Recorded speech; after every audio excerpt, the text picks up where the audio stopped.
Lorenzo Moretti kissed her like Adriana didn't exist, not in some dark corner, not hidden, right there in their bedroom, the room where Adriana had slept beside him for 4 years, his hands in Vanessa Calder's hair, her lipstick smearing his jaw like a brand. Adriana stood in the doorway, her coat still on, her hand still inside her pocket, fingers wrapped around a small plastic stick that had changed everything 20 minutes ago. 2 pink lines. She had driven home early to surprise him, to tell him he was going to be a father. Instead, she watched her husband choose someone else. She didn't scream. She didn't cry. She did something that would haunt Lorenzo Moretti for the rest of his life. She took off her wedding ring and set it on the dresser without a word. And then he told her he wanted a divorce. He had no idea what she was carrying in her pocket. And after what he just did, she decided he didn't deserve to find out.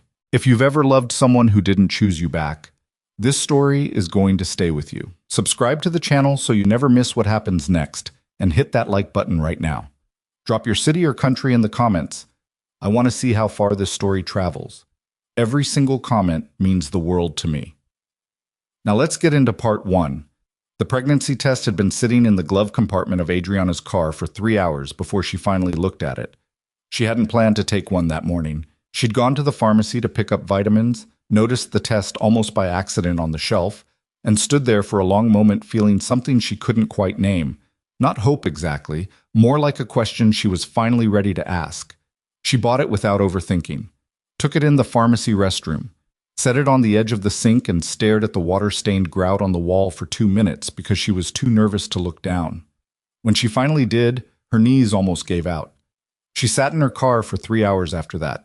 Not because she was unhappy, because she was trying to figure out how to say the words out loud, how to walk into the house where Lorenzo Moretti ruled everything, his business, his men, the temperature in every room, and hand him something that would change all of it.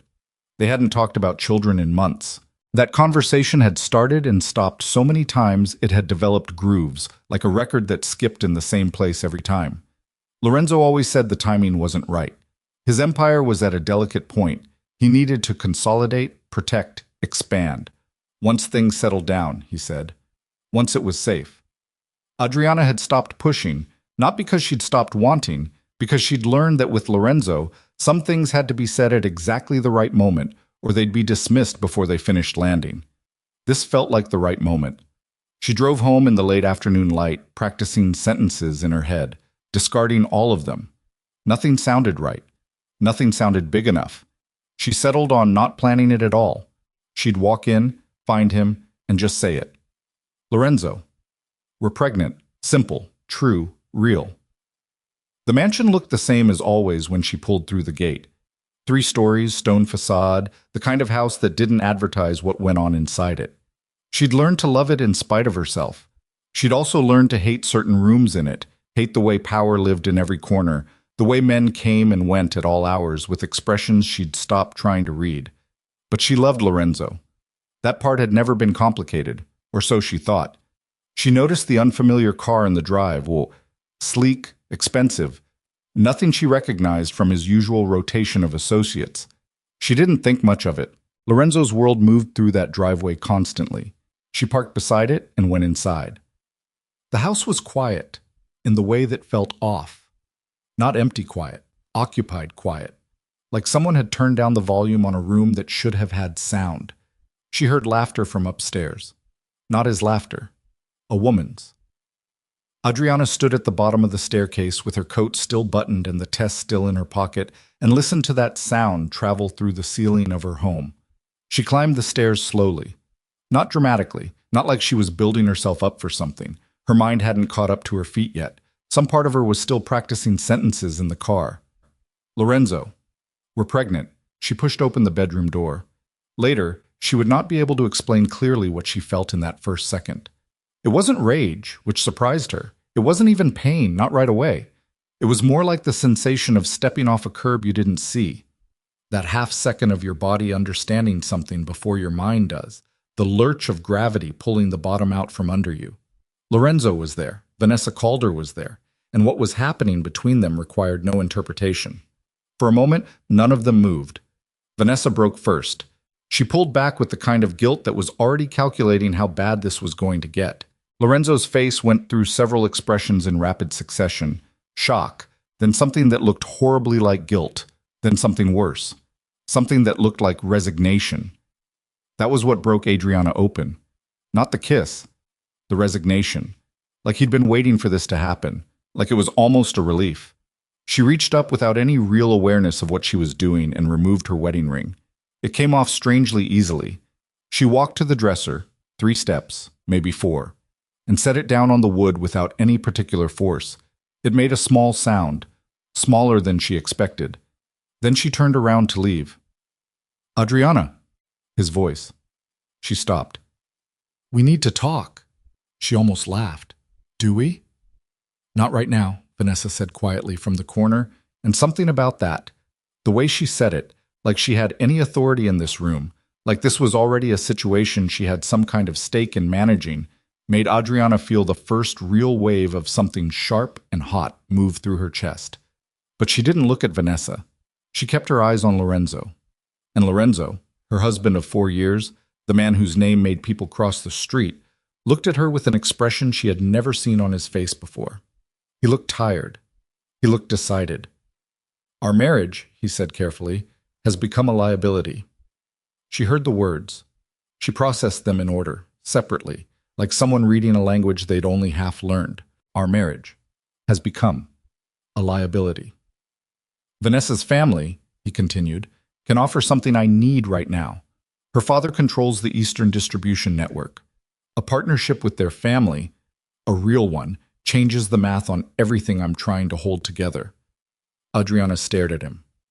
"You're telling me," she said slowly, "that you're trading me for a business arrangement." He didn't look away. That was the part that stayed with her later. He held her gaze while he said it, like he thought that made it better, like he thought looking her in the eye while he dismantled her life was some kind of dignity. "I want a divorce." The room was very quiet. Adriana's hand moved without her permission into her coat pocket. Her fingers found the pregnancy test. She held it there in her palm, inside the fabric, and felt the hard plastic edge of it, and thought about the 2 pink lines, and thought about the 3 hours she'd spent in a parking lot figuring out how to tell him, and thought about every time she'd swallowed a sentence because the timing wasn't right, and thought about 4 years of believing that underneath all the power and the blood feuds and the empire, there was a man who would choose her. She did not take the test out of her pocket. She made that decision cleanly, with no drama, in approximately 2 seconds. She looked at her husband, at the resignation still sitting on his face, at Vanessa watching carefully from the corner, and she understood something. He had not made this decision tonight. This had been building. This had been decided. She was the last person in this room to know. "Okay," she said. He blinked. He'd expected something else. She could see it. A fight, tears, accusations. Something that would let him feel like this was more of a battle than it was. She gave him nothing. "I'll have my things out by morning," she said. She walked out of the bedroom. She walked down the stairs. She walked out the front door, got into her car, and drove away from the only home she'd had for 4 years. She didn't cry until she was 3 miles down the road, and when she did, she pulled over because she couldn't see through it, and she sat in the car and let it move through her like weather, like something you don't fight because fighting it only makes it last longer. She cried for her marriage. She cried for the version of Lorenzo she'd believed in. She did not cry about the pregnancy. That was separate. That was hers. When it was over, she wiped her face with the sleeve of her coat, pulled back onto the road, and started making calls. By midnight, she'd arranged to stay with a friend from before the marriage, a woman named Carol who had never liked Lorenzo and would not ask complicated questions. By 2 in the morning, she'd found a short-term furnished apartment in a neighborhood on the far northwest side of the city, the kind of place where nobody knew anyone else's business. By 5, she'd started making a list. She was good at lists. She was good at the mechanical parts of difficult things. She had learned that about herself long before Lorenzo. In the years before him, when she'd navigated the world on her own, worked her way up from nothing, built a life that didn't belong to anyone else. Lorenzo's world had swallowed most of that, the way powerful things swallow the people orbiting them. But it hadn't swallowed all of it. The list was practical. Money she had access to without touching anything of his. Belongings she could carry herself. Medical appointments that needed to be rescheduled. A doctor she trusted who didn't know Lorenzo's name. She added OB appointment at the bottom and underlined it. Then she closed her notebook, looked at the ceiling of Carol's spare bedroom, and had a conversation with herself that she would never tell anyone about. She thought about telling him. She thought about it systematically, from every angle, the way she'd learned to think about problems that didn't have easy answers. She thought about what it would change. She thought about what it would cost. And she thought about the way he'd looked at her in that bedroom. Decided, resigned, already somewhere else. And she knew that walking back in there with a pregnancy test in her hand would not make him love her. It would make him feel obligated. It would turn their child into a bargaining chip in a marriage that was already over, in a world where bargaining chips got used and traded and eventually discarded. She thought about her baby growing up inside Lorenzo Moretti's empire, growing up knowing that their parents' marriage existed because of obligation, growing up with a father who had chosen power over their mother and then been pulled back by guilt. She had not grown up with that. She had grown up with nothing, which was in some ways cleaner. She made the second decision the same way she'd made the first one. She wasn't going to tell him. Morning came gray and cold, the kind of Chicago winter morning that makes the whole world look like a newspaper photo. Adriana went back to the mansion with Carol's car and 2 rolling suitcases. She had a key, but Lorenzo had changed the code on the gate overnight. That was fast. She noted it without much surprise. She texted him, "I need to collect my belongings." He had someone meet her at the gate. Not one of the men she knew. Someone new, someone she'd never seen before, which told her the transition was already underway, already being staffed and organized, Lorenzo's efficiency bleeding into the wreckage of their marriage as it bled into everything else. She took her clothes, her books, the photograph of her mother from the study, the small wooden box from her childhood that she kept on the nightstand. She left everything he'd bought. She left the jewelry, all of it, including the pieces she'd loved. She had enough dignity to carry out. Lorenzo wasn't home. She hadn't expected him to be. The bedroom still smelled like Vanessa's perfume. Adriana noticed it when she opened the closet. She stood there for a moment holding an armful of sweaters and let herself feel the particular humiliation of it, and then she put it away and finished packing. By noon, she was gone. She found the apartment the next day. Small, 3rd floor, 1 bedroom with a window that looked out at a water tower. The heat was unreliable, and the neighbors on the left played music too loud on weekend nights, and the lock on the bathroom door stuck. She loved it immediately in a way she didn't expect, the way you love anything that is entirely, completely yours. She started building. Quietly, carefully, without telling anyone where she was except Carol and her new doctor. Patricia Navarro had an office in a small clinic 40 minutes from the apartment, far enough outside Moretti territory that Adriana didn't worry about being recognized. She had short gray hair and reading glasses she took on and off constantly, and she spoke to Adriana the way Adriana needed to be spoken to. Directly, practically, without too much softness. The first appointment was mostly administrative. Medical history, blood work, a due date established. Adriana was 8 weeks along. The morning sickness was real and unglamorous. She'd throw up in the clinic bathroom before and after. But the facts were solid. The pregnancy was healthy. She was healthy. Dr. Navarro handed her a stack of pamphlets before she left and said, "Do you have a support system?" Adriana thought about Carol. She thought about the friend from work she hadn't called yet. She thought about her mother, who had been gone for 6 years. "I'm working on it," she said. The weeks passed in a shape she hadn't predicted. She'd expected loneliness, and there was some. She'd expected grief, and that came in waves, sometimes standing at the kitchen sink, sometimes at 3 in the morning for no particular reason. But there was also something she hadn't expected, a kind of steadiness, a quiet she hadn't known in 4 years. She got a job at a small architecture firm as a project coordinator. She'd had a career before Lorenzo, had paused it during the marriage because it was easier, and discovered now that the skills hadn't atrophied. She was good at managing complicated moving pieces, good at keeping things organized when they wanted to fall apart. The work was satisfying in a modest way. Her coworkers didn't know her history. To them, she was just Adriana, competent and private, who brought good coffee and remembered everyone's birthdays. She didn't think about Lorenzo. She tried not to, anyway. She did not miss him the way she'd expected to.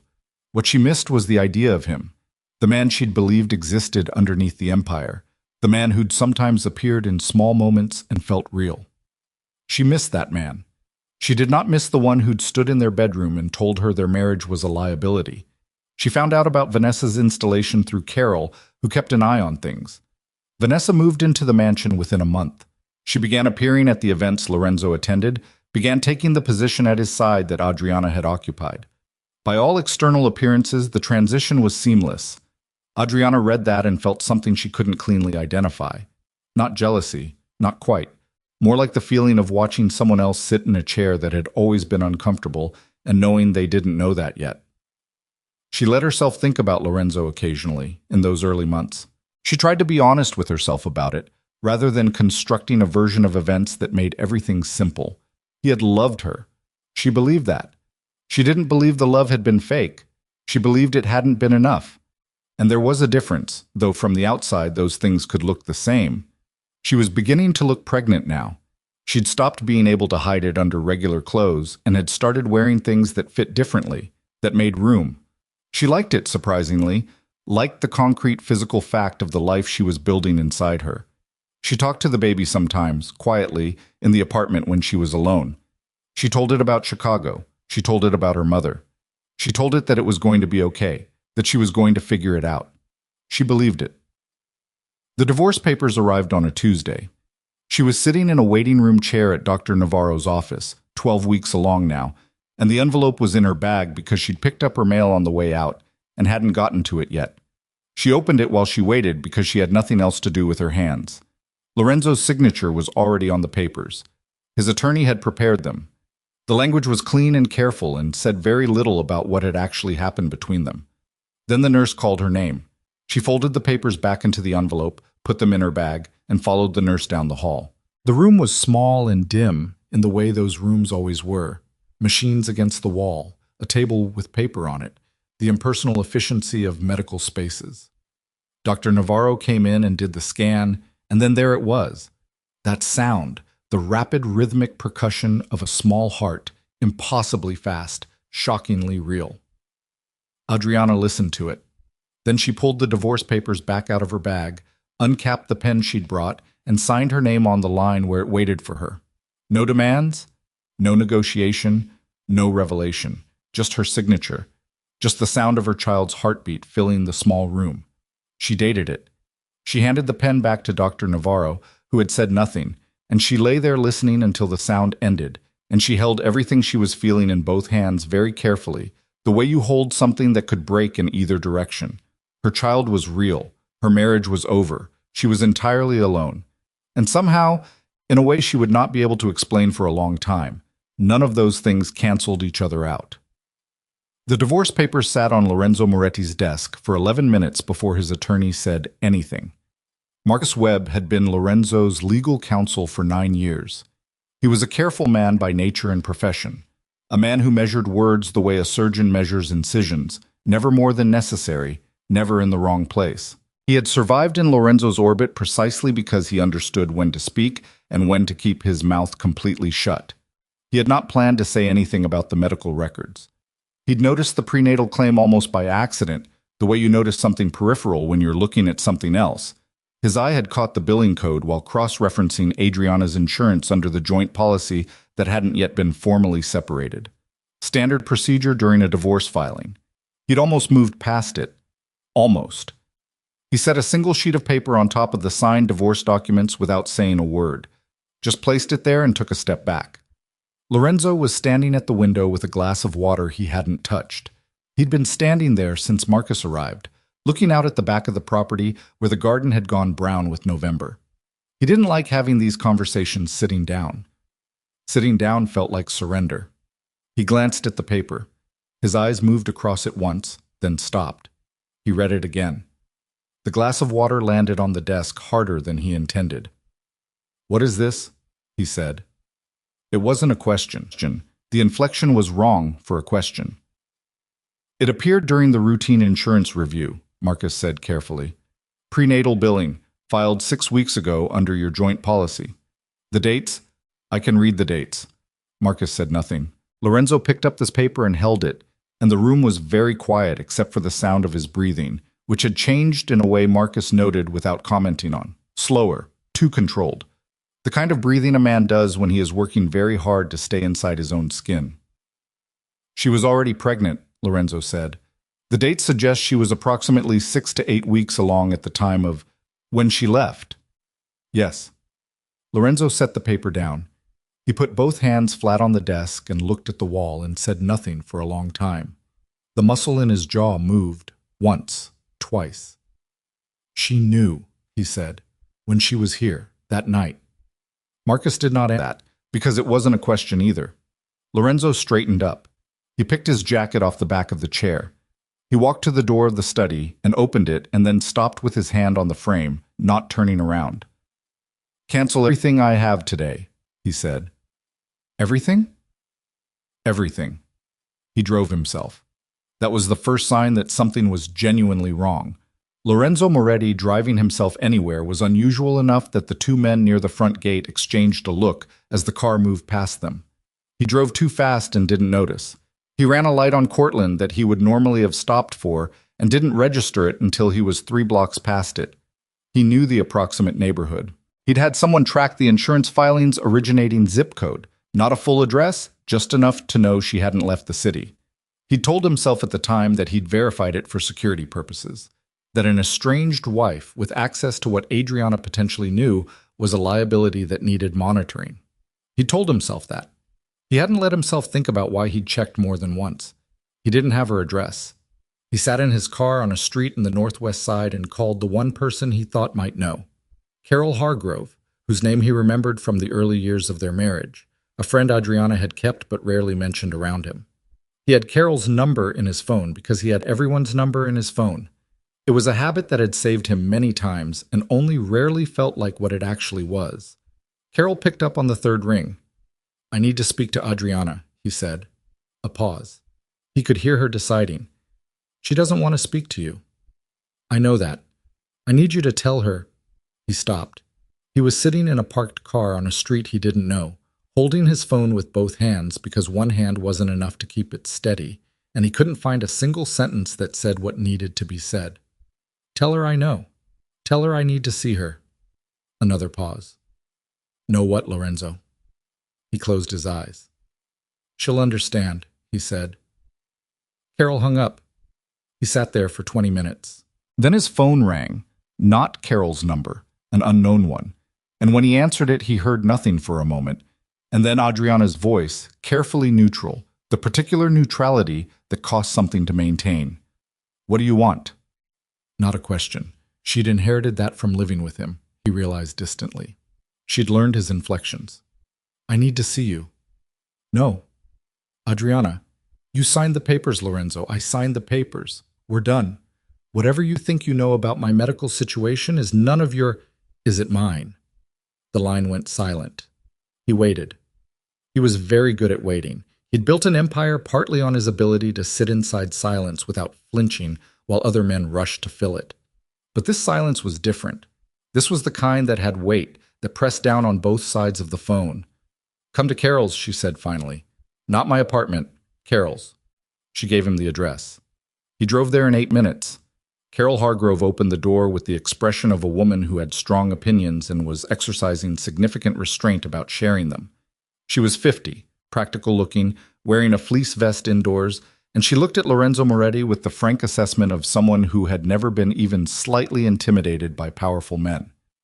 "She's in the kitchen," Carol said. "You've got 15 minutes. I'll be in the next room." Lorenzo walked through a small, warm house full of books and mismatched furniture and found Adriana at a kitchen table with both hands wrapped around a mug she wasn't drinking from. She was visibly pregnant. He stood in the kitchen doorway and looked at her, and everything he'd planned to say, the careful words, the controlled approach, dissolved completely. He was left with just the fact of her, sitting there with her shoulders slightly hunched and her chin slightly raised, and the unmistakable curve of their child between them. He sat down across from her. She didn't look at him. "How far along?" he said. 5 months. He did the math. He'd already done the math in the car. Hearing it confirmed was different. "You knew," he said, "that night." She looked at him then. Her eyes were dry and direct and held something complicated that he didn't have a name for. I'd found out 2 hours before I came home. He put his hands on the table. He didn't know what to do with them. Why didn't you tell me? You mean before or after you told me our marriage was a liability? He had no answer for that. I came home to tell you, Adriana said. Her voice was steady, the way voices are steady when steadiness has been practiced extensively. That was the whole point. I was going to surprise you. I'd been sitting in a parking lot for 3 hours working up the nerve because I knew you'd say the timing wasn't right, and I wanted to find the right words. She paused. I didn't get to use them. Lorenzo looked at the table. Adriana, I don't want an apology right now, Lorenzo. I'm not ready for one, and it won't change anything. She set down the mug. What do you want, specifically? I want to know my child. You will. I haven't decided to keep you from the baby, but I need you to understand something clearly. Whatever this is, she gestured between them, it's not a reconciliation. We are done. The baby changes what we are to each other. It doesn't undo what you did. I understand that. Do you? Yes. She studied him for a moment with that same complicated look. You should go back to Vanessa. He didn't answer right away. There was something moving at the edge of his awareness that had been there for weeks. A low-grade unease he'd been attributing to the divorce, to the disruption of his routines, to the particular way Vanessa had moved into the spaces Adriana had left, as if those spaces had been measured in advance. Things have been unusual, he said carefully, with the organization, since you left. Adriana's expression shifted slightly. What kind of unusual? Shipments. 3 in the last 6 weeks. Vanished between handoff points. The men who were supposed to be running those routes have been replaced. Not by my order. What do you mean, not by your order? I mean, someone reorganized 2 of my distribution lines, and when I asked Gideon about it, he had paperwork, my signature. I didn't sign that paperwork. A beat of silence. Lorenzo, Adriana said slowly, are you telling me someone is forging your documents? I'm telling you something in my organization has been moving without me for at least 2 months, and I don't know the full shape of it yet. He paused. And 2 days ago, Marcus found something in the company accounts. A series of transfers. Small enough not to trigger the automatic flags, but the pattern... He stopped. Looked at her. Your name is on the authorization trail. The color changed in Adriana's face. Not draining, something more specific than that. The look of a person hearing something that reconfigures everything. That's not possible, she said. I know. I didn't touch those accounts. I haven't had access since before I left. I took nothing from you. I took my own money, my personal accounts, everything else I left. I know that. Then why are you telling me like it's a question? I'm not. He leaned forward slightly. I'm telling you because someone wants it to look like you did it.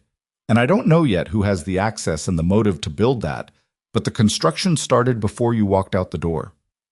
Adriana sat back. She pressed one hand briefly against her stomach. Not a dramatic gesture, just the unconscious reflex of a woman making sure something was still there. Vanessa, she said. Lorenzo said nothing. How long had it been going on, Adriana said, before I found out? A pause. 3 months. 3 months. Adriana absorbed that. 3 months of Vanessa in her marriage. 3 months of whatever information had flowed between them. 3 months of access to the rhythms of the Moretti household. She knew the organization, Adriana said, from her father's side. She knew enough to know what to look for. That's what I'm starting to think. Lorenzo. Adriana's voice had changed, still controlled, but with an edge underneath it now, something sharp. If someone has been building evidence against me for months and your name is moving on documents you didn't sign, that's not a regular business. That's a coordinated takedown. He looked at her. I know what it is, he said quietly. Then what are you doing here? I needed to know if you were safe. The kitchen was quiet. From the next room they could hear Carol moving around, the deliberate sound of someone giving the appearance of distance while remaining close enough to intervene. I'm safe, Adriana said. I'm careful. I've been careful since I left. The baby is fine. We're both fine. She stood up, a slightly effortful movement that she managed with dignity. Go figure out what's happening in your organization. And when you have real information, not suspicions, real information, call Marcus. Don't call me. Adriana. 15 minutes, Carol said from the doorway. She had a book in her hand that she hadn't been reading. Time's up. Lorenzo stood. He looked at Adriana for a moment longer than was probably wise, and then he walked out of the kitchen, through the small, warm house, and back into the cold. Vanessa Calder had been watching the Moretti house for exactly as long as she'd needed to understand it. She'd started 2 years before the affair.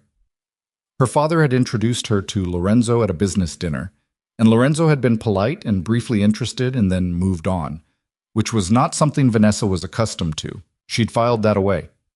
She'd also filed away everything she'd observed in that 3-hour dinner, the way Lorenzo's men deferred to him, the way money moved through his organization, the particular vulnerabilities of an empire built on personal loyalty rather than institutional structure. Personal loyalty was only as stable as the person at the center. Gideon Falco had come to her 6 months after that dinner. He was Lorenzo's underboss, capable, ambitious, and deeply tired of being capable and ambitious in the service of someone else's name. He had a plan. He needed someone with the right family connections to make it look like consolidation rather than a coup. Vanessa had the connections. Vanessa also had her own reasons. They'd been careful. More careful than most people who did this kind of thing bothered to be, which was usually how most people who did this kind of thing got caught. The affair with Lorenzo had not been particularly difficult to engineer. I was a man who had been married long enough that certain things had become invisible to him, and Vanessa was very good at making herself visible. She'd taken 3 months to let it develop naturally, never pushing too hard, always appearing where she knew he'd be, always leaving just before she'd overstayed her welcome. By the time she kissed him the first time, he'd been halfway to convincing himself it was his idea. Gideon handled the financial architecture. Vanessa handled Lorenzo. She had not anticipated Adriana. Not the way Adriana left. The ring on the dresser. Nothing taken. No fight. Vanessa had prepared for a messy divorce, a protracted legal battle, something that would occupy Lorenzo's attention for months. Instead, Adriana had simply walked away, which left Lorenzo oddly unsettled in a way that made him harder to manage than a man in a bitter legal fight. And then the prenatal claim had appeared. Vanessa found out about it through Marcus Webb's assistant, who passed information to her in exchange for arrangements Vanessa's family had made regarding certain debts. She'd known about it for 4 days before Lorenzo saw it, and she'd spent those 4 days recalculating. A child complicated things significantly. She found Gideon in the back room of a restaurant on the north side that they used for conversations they didn't want on record. I was already there when she arrived, nursing a coffee that had gone cold, his long fingers wrapped around the cup in a way that looked casual, but wasn't. Gideon Falco was 42, lean in the way that comes from tension rather than discipline, with eyes that were always doing 2 things at once. He was one of the smartest people Vanessa had ever met, and she trusted him exactly as far as she would trust a blade she was holding by the sharp end. Useful, but requiring constant attention. She signed the divorce papers, Vanessa said, sitting down. I know. She's 5 months pregnant. I know that too.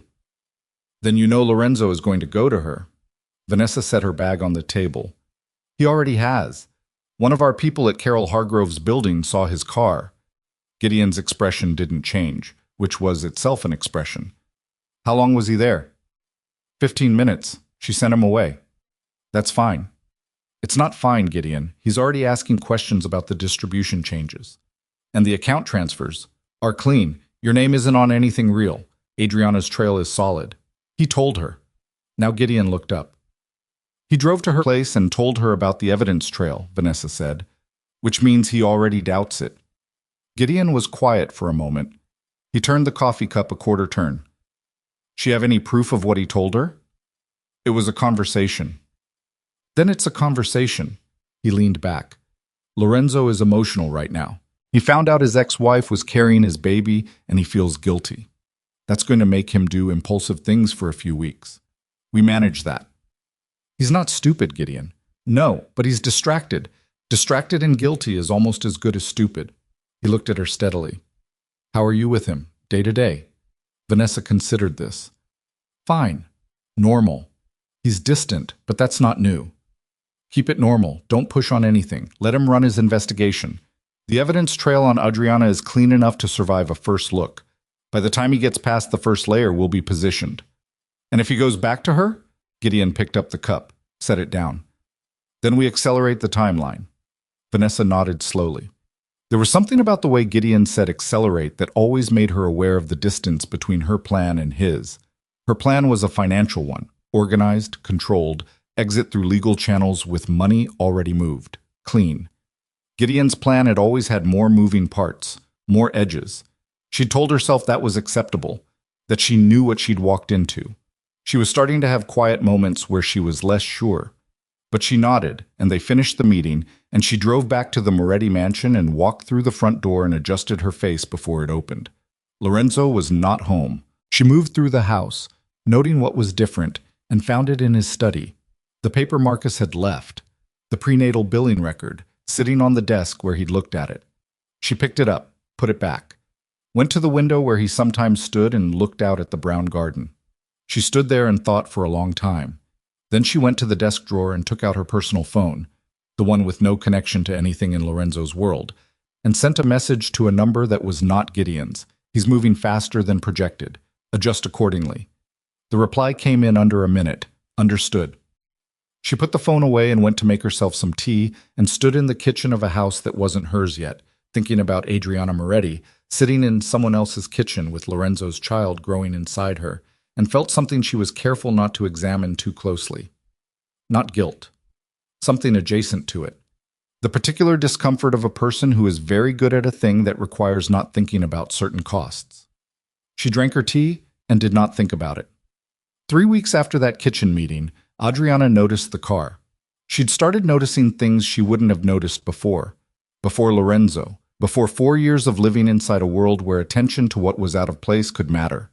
She'd absorbed more from that marriage than she'd realized. She'd walk into a room now, and her eyes would do a quick inventory of what had shifted. She'd developed a habit of noting which cars were on her block when she left for work and checking when she came home. The dark blue sedan had been on her block 3 times in 8 days. Different positions, different times of day, but the same partial plate she'd caught on the 3rd sighting. She didn't call Lorenzo. She called Marcus Webb. "I need to ask you something," she said. "And I need you to understand that I'm not asking in any official capacity. I'm asking because you've always been straight with me." A pause. "All right. Is Lorenzo having me watched?" Another pause. Longer. Not at his direction. No. Adriana stood at her kitchen window looking down at the street. At whose direction? "That," Marcus said carefully, "is a question I've been trying to answer for about 10 days. She sat down slowly on a kitchen chair. "What does that mean?" "It means I found something in the asset records that concerned me. A monitoring arrangement under a subsidiary account, surveillance of your address, your workplace, your medical clinic. The authorization came through a channel that should require Lorenzo's direct approval." He stopped. "The signature doesn't match his current one. It's close. But I've been doing this long enough." Adriana's hand was on her stomach again without her deciding to put it there. "Marcus, who authorized it?" "I don't have that yet, but I have where the payments are going. And Adriana," another pause, "it's not going to Lorenzo's usual security team. The heat in her apartment was unreliable. She'd noted that on the first day. Tonight it had gone out entirely, and she'd put on a sweater and wrapped herself in the blanket from the couch, and she sat in the cold kitchen with the phone pressed against her ear and understood that she was not as safe as she'd told Lorenzo she was. "I'm going to give you a number," Marcus said. Not if, when something happens that feels wrong, you call that number first, before you call anyone else. Do you understand?" "Yes." He gave it to her. She memorized it because she didn't want to write it down. After she hung up, she sat for a long time in the cold kitchen listening to the building settle around her, and she thought about the car on her street, and the forged authorizations, and Gideon Falco's name that Marcus had almost said out loud before stopping himself. And she thought about her daughter. She'd found out 3 days ago, alone in an exam room with Dr. Navarro, that she was carrying a daughter, and she hadn't told anyone yet, was still holding it like something private and warm. And she thought about what it meant to bring a daughter into a world where this was what men did with power. She thought about what she was going to do. She was 5.5 months pregnant, working a legitimate job, living in an apartment with faulty heat, being watched by people connected to her ex-husband's treacherous underboss, and she was carrying a daughter. She thought about her mother, who had raised her alone and taught her that survival was not passive, that sometimes survival looked like staying very still, and sometimes it looked like moving before anyone expected you to. She got up, got a notepad, started writing down everything: the car's partial plate, the date she'd seen it, what Marcus had said, what Lorenzo had said, the timeline she could construct from both conversations. She wrote it out in full, organized it by date, then tucked it into the wooden box from her childhood that she kept on the nightstand, the one she'd taken from the mansion, the one that had a false bottom she'd put there herself years before she'd ever met Lorenzo Moretti. She turned off the lights and lay down on her bed in the cold apartment and held very still. The car was outside. She could not see it from the bedroom, but she knew it was there. And somewhere across the city, in the mansion that was no longer hers, Vanessa Calder was sending messages on a phone Lorenzo didn't know about, and Gideon Falco was accelerating a timeline, and Lorenzo Moretti was sitting with papers his attorney had laid on his desk, looking at evidence that pointed at his ex-wife, his pregnant ex-wife, and the question was no longer whether he would see through it. The question was whether he would see through it in time. Adriana closed her eyes. Across the city, Lorenzo was opening his laptop, pulling up the financial records Marcus had flagged, going through them layer by layer with the patient, meticulous attention that had built his empire and now needed to dismantle one lie at a time, when his phone rang. A number he didn't recognize. And when he answered it, a voice he didn't know said 4 words that stopped everything. Check Gideon's secondary accounts. Then the line went dead, and Lorenzo sat alone in the silence holding the phone, and the next thing he did would determine whether he was still the man who'd built this empire or just the man who'd lost it. And he knew. He knew in the particular way that men who have survived by instinct always know when something has finally, irrevocably shifted, that whatever happened next, nothing was going. Lorenzo stared at the dead phone for exactly 4 seconds. Then he opened his laptop and did what the voice had told him to do. Gideon Falco had 3 secondary accounts that Lorenzo knew about: holding accounts, buffer accounts, the standard architecture of a man. Managing complex financial flows in a world where money needed to move without leaving obvious trails. Lorenzo had approved their creation. He'd reviewed them quarterly. He knew their patterns the way he knew the layout of his own house, not from memorizing details, but from having lived with them long enough that deviation registered as physical discomfort before it registered as thought. He pulled the most recent statements. He looked at the numbers for a long time. Then he picked up his phone and called Marcus Webb at 11:47 at night.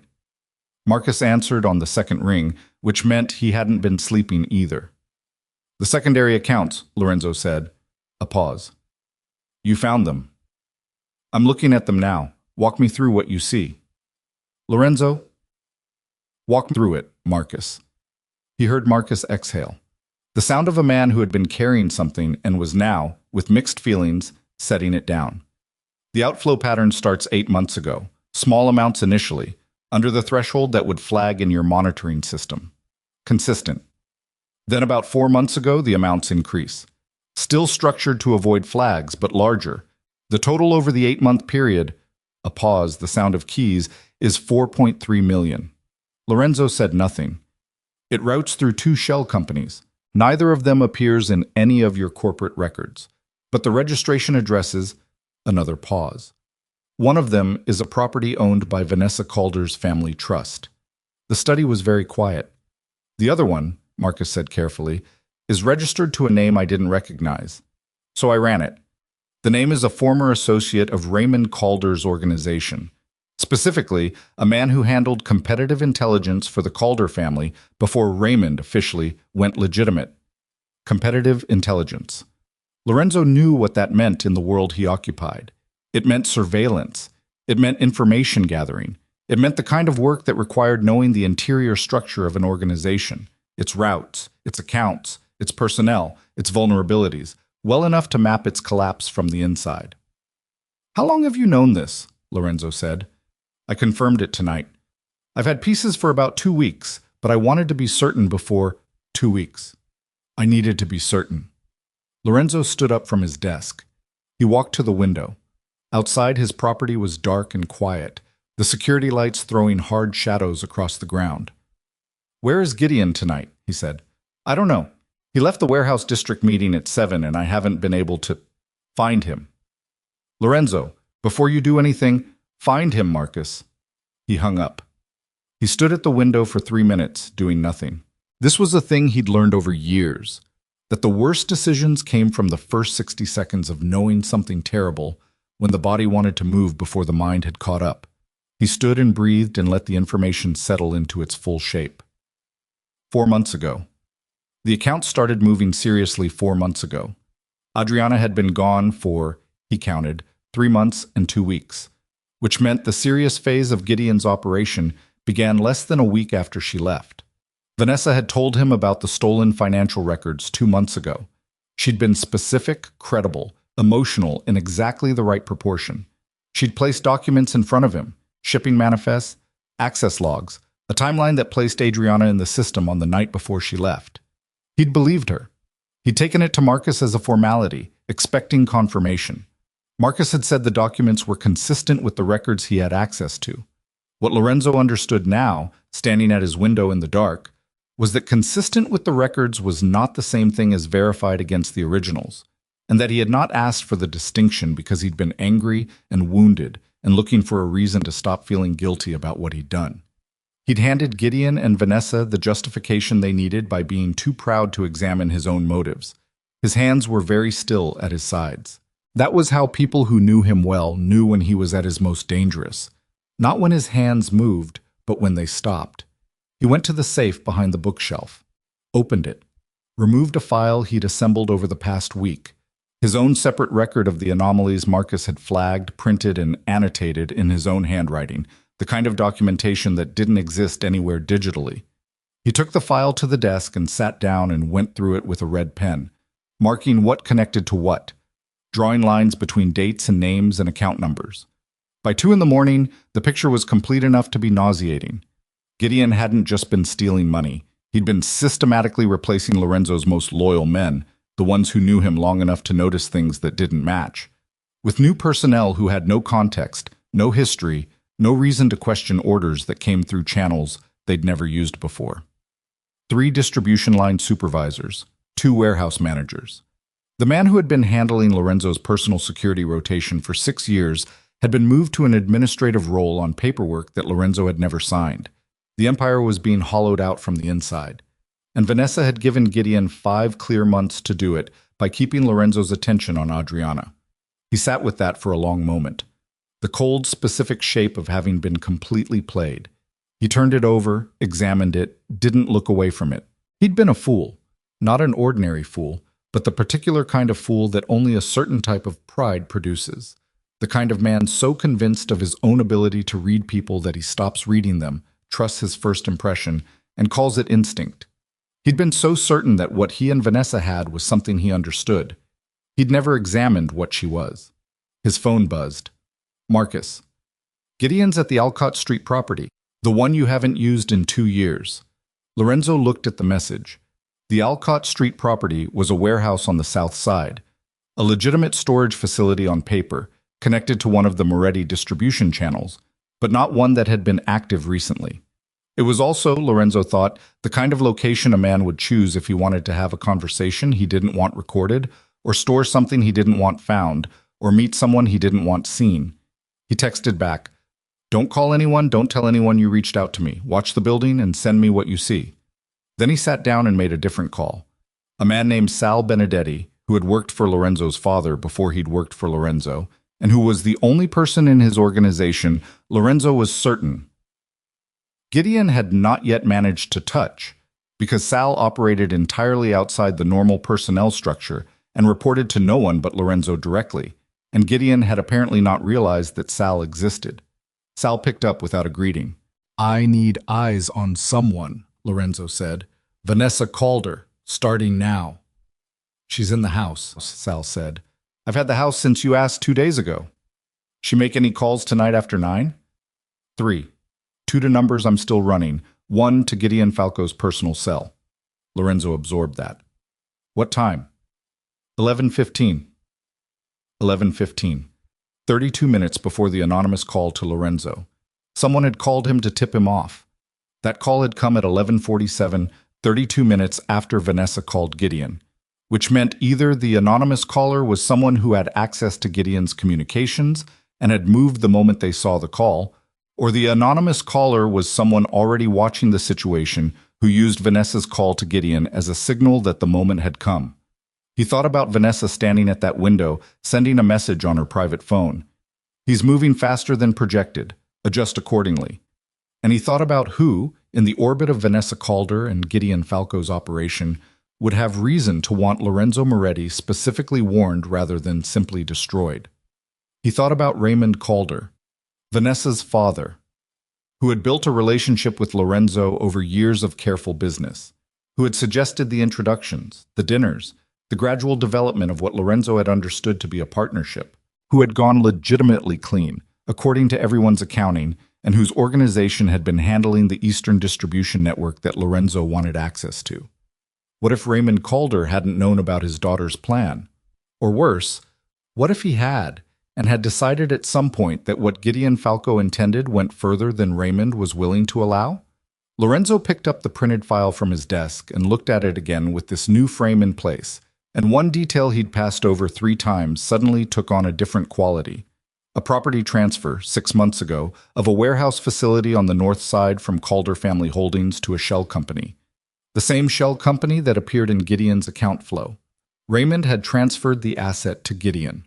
Then 2 weeks later, a second transfer had moved it to a new shell company that Raymond's own trust held an interest in. It was possible Raymond had been confused. It was possible the second transfer was routine estate planning. It was also possible that Raymond Calder had put his asset into Gideon's operation, watched what grew from it, decided he didn't like what he saw, and transferred it back, keeping the paper trail connected to both of them in a way that gave Raymond leverage without openly exposing his daughter. Raymond had given Gideon an asset, then taken it back. And tonight, someone had called Lorenzo from an unknown number. Lorenzo put the file down. He drove to Alcott Street himself. He parked 3 blocks away and walked the rest, hands in his coat pockets, looking like nothing in particular, which was something he'd always been good at despite being a man whose face most people in this city would rather not see in the dark. He found the spot Marcus had described, a low wall behind a loading dock with a sight line to the warehouse's side entrance, and crouched behind it in the cold and watched. 2 cars were parked at the side entrance, Gideon's and another he recognized as belonging to a man named Travers, who had joined the organization 8 months ago and who had been, according to Lorenzo's annotated file, one of the new personnel placements he hadn't personally authorized. The door opened at 3:27 in the morning. Gideon came out first. He was on his phone, gesturing with his free hand in the sharp, economical way of a man who was displeased about something. Travers followed a step behind, carrying something, a bag, a courier's pouch, the size of something that held documents rather than product. Lorenzo watched. Gideon ended the call, said something to Travers. Travers handed over the pouch, and then Gideon did something that settled everything that remained unclear. He took out a second phone, not the one he'd just been speaking on, unlocked it, and made a call. Then he turned in the direction of the parked cars, and in so doing turned into the light from the entrance, and Lorenzo, 30 yards away behind a loading dock wall, could see his face clearly enough to read the expression on it. It was not the face of a man conducting a subordinate operation. It was not the face of an ambitious underboss managing his escalating conspiracy. It was the face of a man reporting to someone. Gideon Falco, who Lorenzo had trusted with the second layer of his empire for 3 years, was not the architect of this plan. He was the executor. Someone else had designed it. Lorenzo drove back to the mansion and walked in at 4 in the morning to find Vanessa sitting at the kitchen island in a silk robe with a glass of water, looking unsurprised to see him. "You're up late," she said. "So are you." She looked at him with the particular look she'd perfected over the months she'd been in this house. A look that combined warmth and steadiness in a way that he'd read as trustworthiness, that he understood now was a construction as precise as anything in Gideon's financial architecture. "I couldn't sleep," she said. "Neither could I." He sat down across from her. He put his hands flat on the counter. "Tell me about your father's property on Docken Street." Something happened in her face. Small, quick, gone before most people would have caught it. "What about it?" "The transfer, 6 months ago, and then the reversal 2 weeks after." That was estate planning, she said. He was reorganizing some holdings. I wasn't involved in the details. Who handles your father's estate planning? His attorneys. Which firm? She reached for her water glass. I don't remember offhand. I can find out in the morning. I'd like to know now. She looked at him over the rim of the glass. Lorenzo, it's 4 in the morning. I know what time it is. The kitchen was quiet. The refrigerator made a small sound. The house settled. You've been busy tonight, Vanessa said. Her voice had changed. Not dramatically. No sudden shift, no crack in the surface. It had changed the way temperature changes, gradually, until the room felt different than it had when you walked into it. What did you find? I'm asking you about your father's property. And I've told you what I know. He looked at her for a long moment. The woman who had moved into his house, who had taken the place in his bed that Adriana had left, who had presented him with documents and explanations and a constructed narrative that he had accepted because he had needed a reason to believe Adriana had wronged him. Vanessa, he said, I'm going to ask you one question, and I want you to understand that however you answer it determines what happens next. She set the glass down. Did Adriana steal anything from my organization? She held his gaze. She was very good. He had not properly appreciated how good she was until this moment, watching her consider her options in real time, watching her decide which version of the truth was most survivable. She had access, Vanessa said. The records show. Did she steal anything from my organization? The documentation? Vanessa. His voice was very quiet. I have been sitting in my study for 4 hours looking at what Gideon has been doing to my accounts. I have been looking at money that routes through a shell company registered to a property owned by your family trust. I have been looking at personnel changes authorized by someone forging my signature. And I have been thinking about a woman who packed 2 suitcases, took her own money, left everything I'd ever given her, and never made a single demand.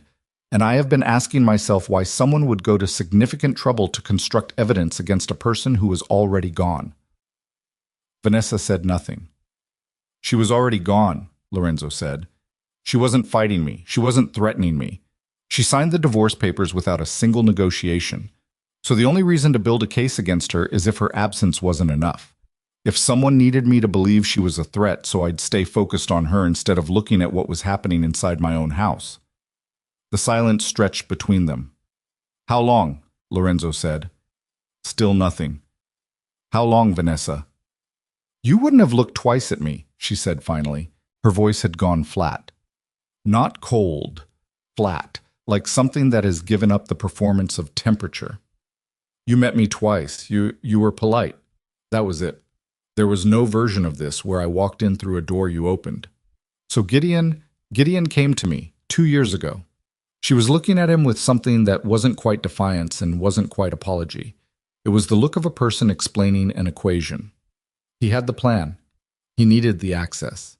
My family's relationship with yours gave me the access. It was supposed to be clean, financial, a transfer of control that looked like a business merger.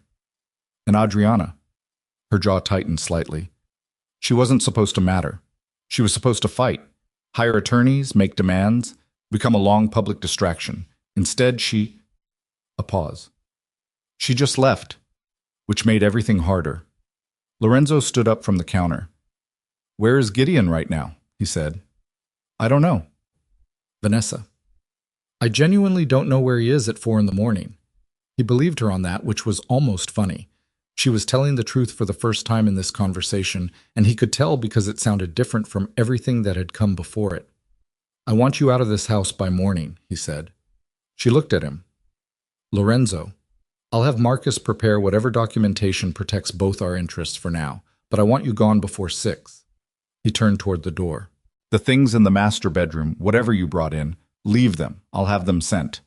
He was halfway to the door when she spoke again. He's not going to stop, she said. Gideon, now that you know, he's going to move faster. He has to. Lorenzo stopped. He has people in your organization who are loyal to the paycheck he's been providing, Vanessa said. Not a majority, but enough. And he has... She stopped. Something moved through her expression that Lorenzo couldn't read. He has a contingency. If you moved against him directly, he had a contingency for how to... Another stop. Lorenzo turned around. Vanessa was sitting at the counter looking at her water glass with the expression of a person doing a very difficult calculation about their own culpability. "What contingency?" Lorenzo said. She looked up. "I don't know the specifics," she said. "He never told me the specifics. He said there was a pressure point that would keep you manageable if you got too close. I assumed he meant financial leverage, evidence he could use against you." She paused. "But 2 weeks ago he said something. I didn't understand it at the time. He said that the leverage was something you'd care about more than the organization." Lorenzo's body went still the way it had at his desk, the dangerous stillness, but with something new underneath it. Something that was not anger, something that was closer to fear. "Something you'd care about more than the organization," he repeated. That's what he said. Lorenzo thought about Adriana, 5.5 months pregnant, living in an apartment he'd needed a zip code to locate, being watched by a surveillance operation connected to Gideon's payroll.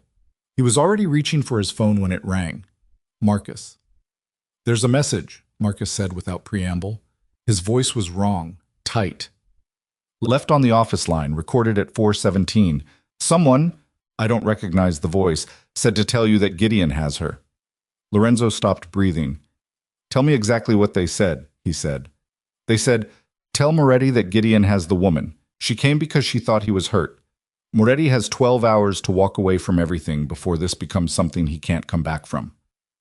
The phone in Lorenzo's hand felt very heavy. "Adriana," he said. "I'm already trying to get a location. The message was routed through a relay. It's going to take time." "We don't have time." Lorenzo was already moving, already out of the kitchen, already pulling on his coat. "The Alcott property. Start there. And Marcus?" "Yes." "Call Sal. Tell him I need every man he trusts. Not organization men, his men. People Gideon hasn't touched." "How many?" Lorenzo pushed open the front door of the house into the cold, dark morning.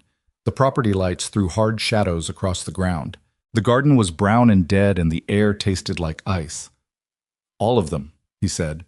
He was in his car and moving before the call ended, driving through the sleeping city with his hands on the wheel and his mind doing the thing it did in genuine crisis, going very quiet, very clear, clearing out everything except what was necessary. And what was necessary right now was one thing only. His child's mother was somewhere in this city being used as a pressure point by a man who had never, not once in 3 years, shown Lorenzo what he actually was. And Lorenzo was driving through the dark with the understanding that all of it, the empire, the money, the organization, the reputation, the careful architecture of 35 years of a certain kind of life. None of it meant one thing if the city at 4:30 in the morning looks like something that gave up. Lorenzo drove through it with both hands on the wheel and the heater running and his mind stripped down to pure function. No past, no grief, no guilt. Just the immediate geometry of distance and time, and the one thing he could not afford to be wrong about. Alcott Street first. That was where Gideon had been at 3:27. That was the last known position. He called Sal while he drove. "I'm 2 minutes from Alcott," Sal said. "I've got 4 men with me." "How many inside?" "Can't see inside yet. 2 cars at the side entrance. Same ones you described. Could be 3 to 6, depending on how he staffed it." "Adriana," Lorenzo said. "You hear anything? Any sound from inside?" "Nothing yet, but the building's insulated. Warehouse walls." Lorenzo pressed harder on the accelerator. "Don't move until I'm there." He pulled up a block short, killed the lights, got out into the cold. His breath came in short white bursts. The street was empty. Industrial block, no residential, nobody awake at this hour with any legitimate business. The kind of street that absorbed things without witnesses. Sal was at the corner with 3 men Lorenzo recognized from the old days.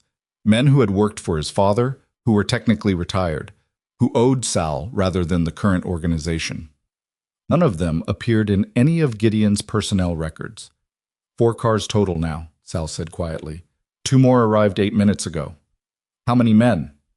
Best count, 7 or 8 inside, could be more. Lorenzo looked at Sal's 4 men, looked at his own 2 hands, did the math. "I'm going in through the loading dock," he said. "There's a secondary access on the east side that isn't on the building's official schematic.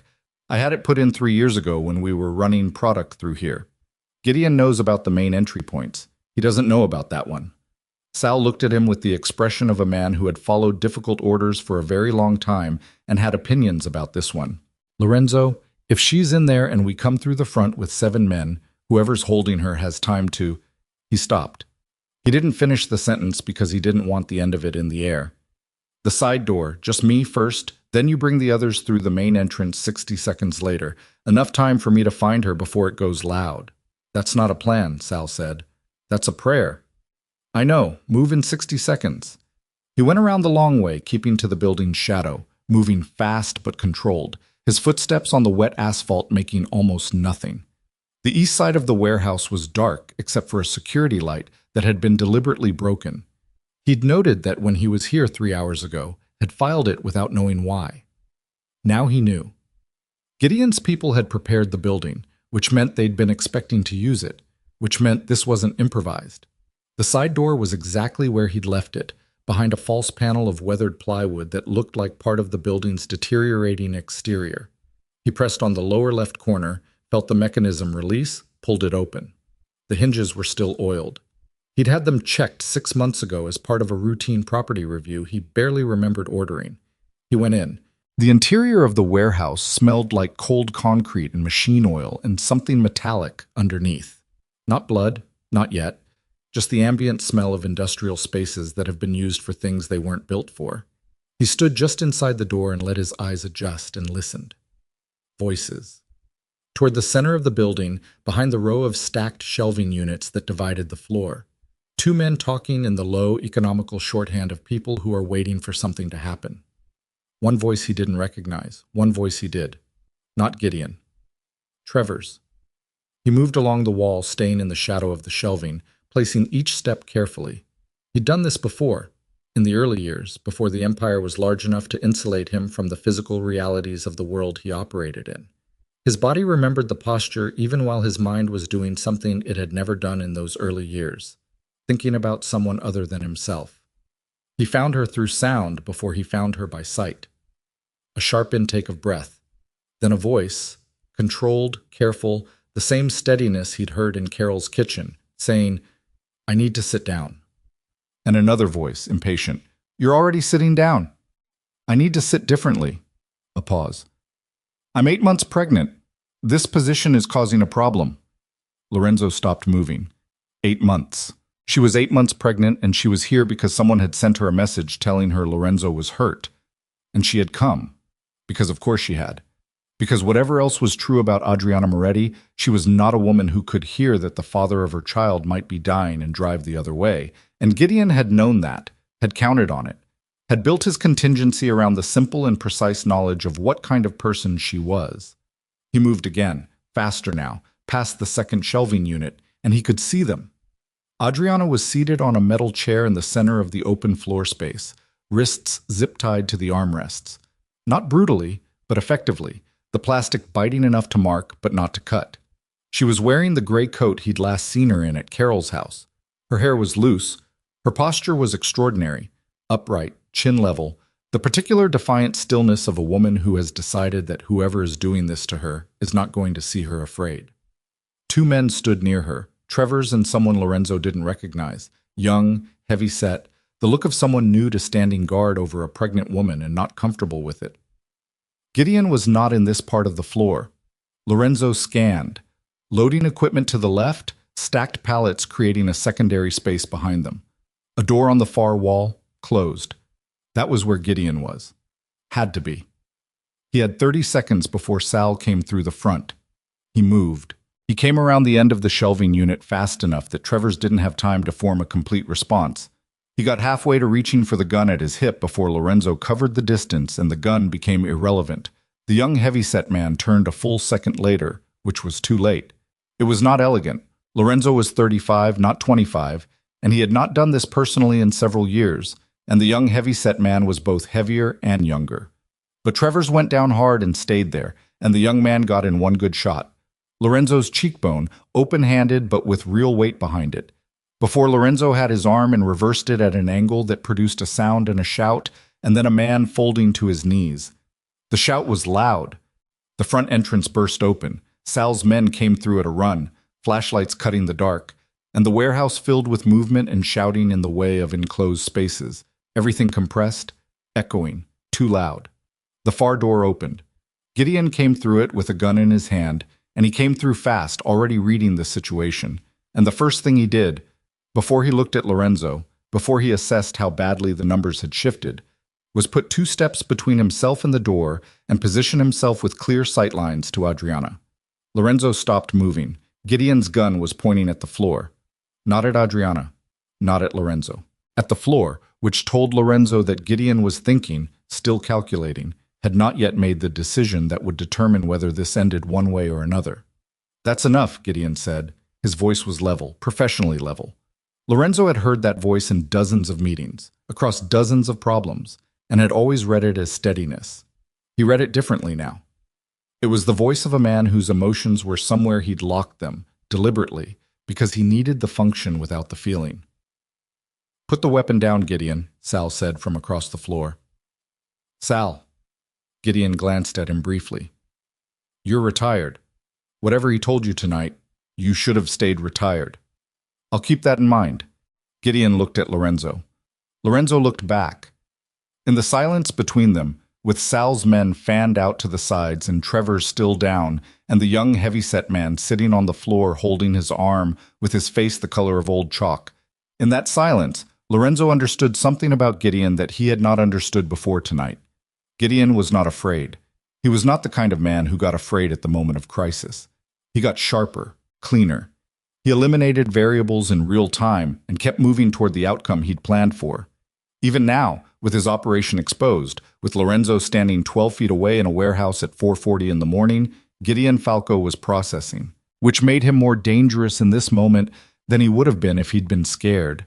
"This doesn't have to be what you've decided it is," Gideon said.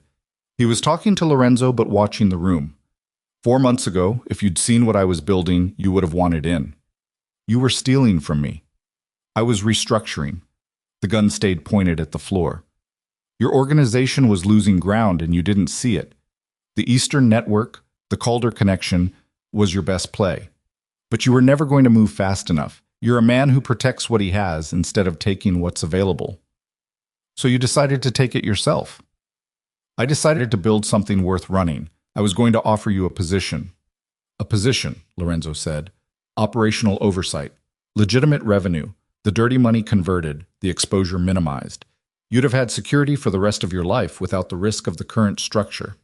A pause. I might still offer it. You kidnapped her. Something moved in Gideon's face. Not guilt, not quite. More like the expression of a man acknowledging a calculation he knows will be questioned. That was a precaution. She was never going to be harmed. She's 8 months pregnant and her wrists are zip-tied to a chair. And she's sitting in a heated building with water within reach and will be released the moment. Gideon, Lorenzo's voice dropped completely flat. Stop talking like this is a business meeting. The silence that followed was a different kind of silence. Adriana had said nothing throughout this exchange. She was watching. Her wrists were still in the zip ties, her back still straight, and she was watching Gideon with the patient, comprehensive attention of a woman filing every detail for a purpose she hadn't decided yet. Let her go, Lorenzo said, and we talk. When I have your agreement to... Let her go first, then we talk. Gideon studied him. He was looking for leverage. The calculation was visible on his face, trying to determine if Lorenzo meant it or was simply trying to separate Adriana from the situation so she stopped being a variable in the equation. I need your word, Gideon said. You've been forging my word on documents for 4 months. What's mine worth to you? Gideon almost smiled. It didn't reach anything above his mouth. Cut her loose, he said to someone behind Lorenzo. A man Lorenzo hadn't seen, positioned near the far wall in the shadows, which meant he'd missed one, moved toward Adriana with a box cutter. Lorenzo tracked him with his peripheral vision, tracking the cutter specifically, watching it go to the zip ties and not anywhere else. The plastic snapped. Adriana brought her hands to her front and rubbed her wrists. She did not look at Lorenzo. She looked at Gideon with an expression of absolute and unhurried focus. Can I stand? She said. Yes, Gideon said. She stood slowly, one hand on the chair arm for balance, and straightened to her full height, and tucked both hands into her coat pockets, in the particular posture of a person who is cold and maintaining dignity simultaneously. Adriana, Lorenzo said, without looking away from Gideon. Go to Sal. She didn't move immediately. He felt that the beat of her deciding whether to follow his direction or exercise her own judgment, the same beat she'd always had, the thing about her he'd both respected and occasionally wanted to strangle. Adriana, he said again. Quieter.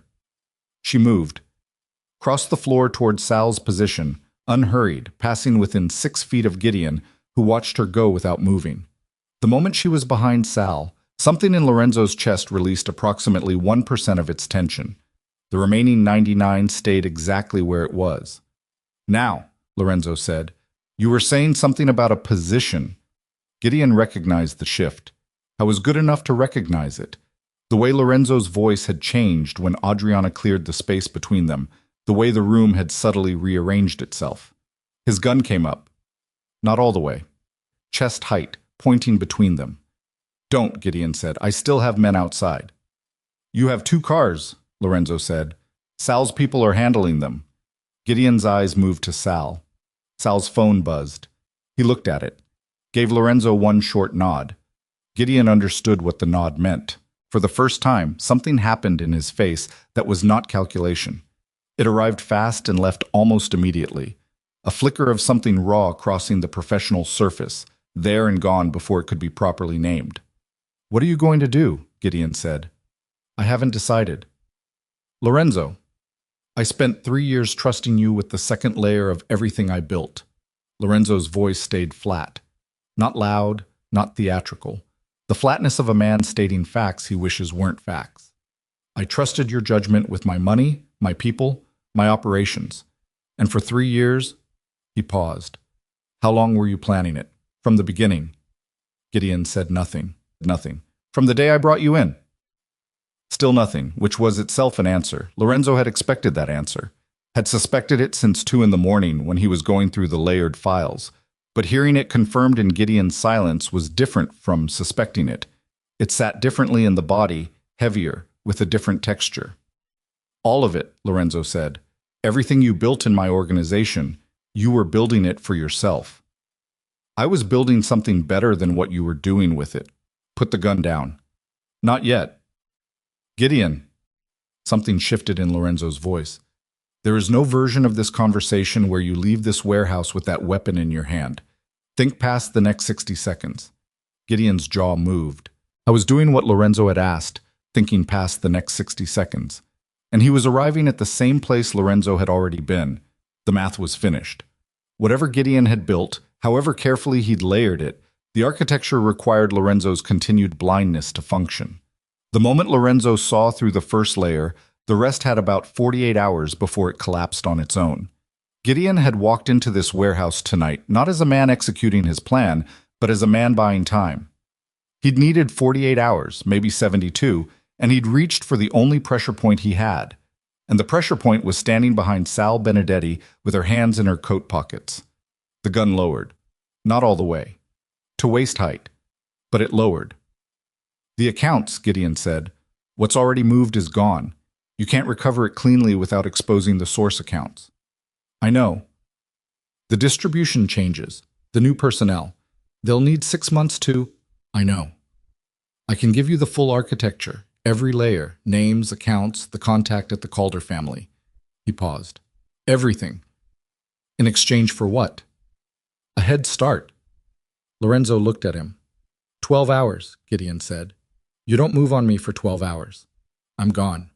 Out of Chicago, out of the country. You get the full information, I get gone. Nobody has to... Where's the money, Gideon? A pause. Distributed. How much is in the Calder shell account? A longer pause. About 800. 800,000. Million. The warehouse was very quiet. $800 million, Lorenzo said slowly. Over the full period. Some of it already moved through the second channel, some still liquid. Sal said something under his breath that wasn't quite a word. Lorenzo stood with this number. He'd known it was significant, had seen the outline of it in the account patterns, but the actual figure had still required Gideon to say it out loud before it was completely real. $800 million that had moved through his organization without his knowledge over 3 years, assembled through a combination of his distribution network, his legitimate business margins, and the gradual patient extraction that Gideon had been conducting since the day he arrived. "The Calder account," Lorenzo said. "Vanessa's family has an interest. Raymond's own money is clean. Vanessa built the shell separately. Raymond—" Gideon paused. "Raymond found out about it 4 months ago. He wasn't happy. So he moved the Ducken Street property back. He was establishing distance. He's not part of the operation. But he knew about it. He knew about the financial end. He didn't know about tonight." Gideon's voice had changed again.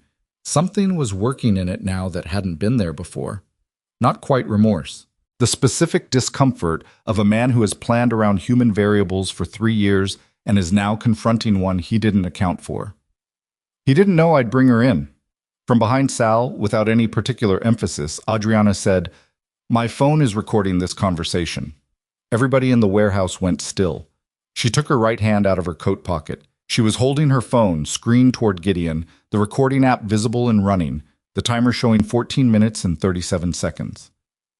"I turned it on when they put me in the car," she said. Lorenzo stared at her. Gideon stared at her. She looked at neither of them.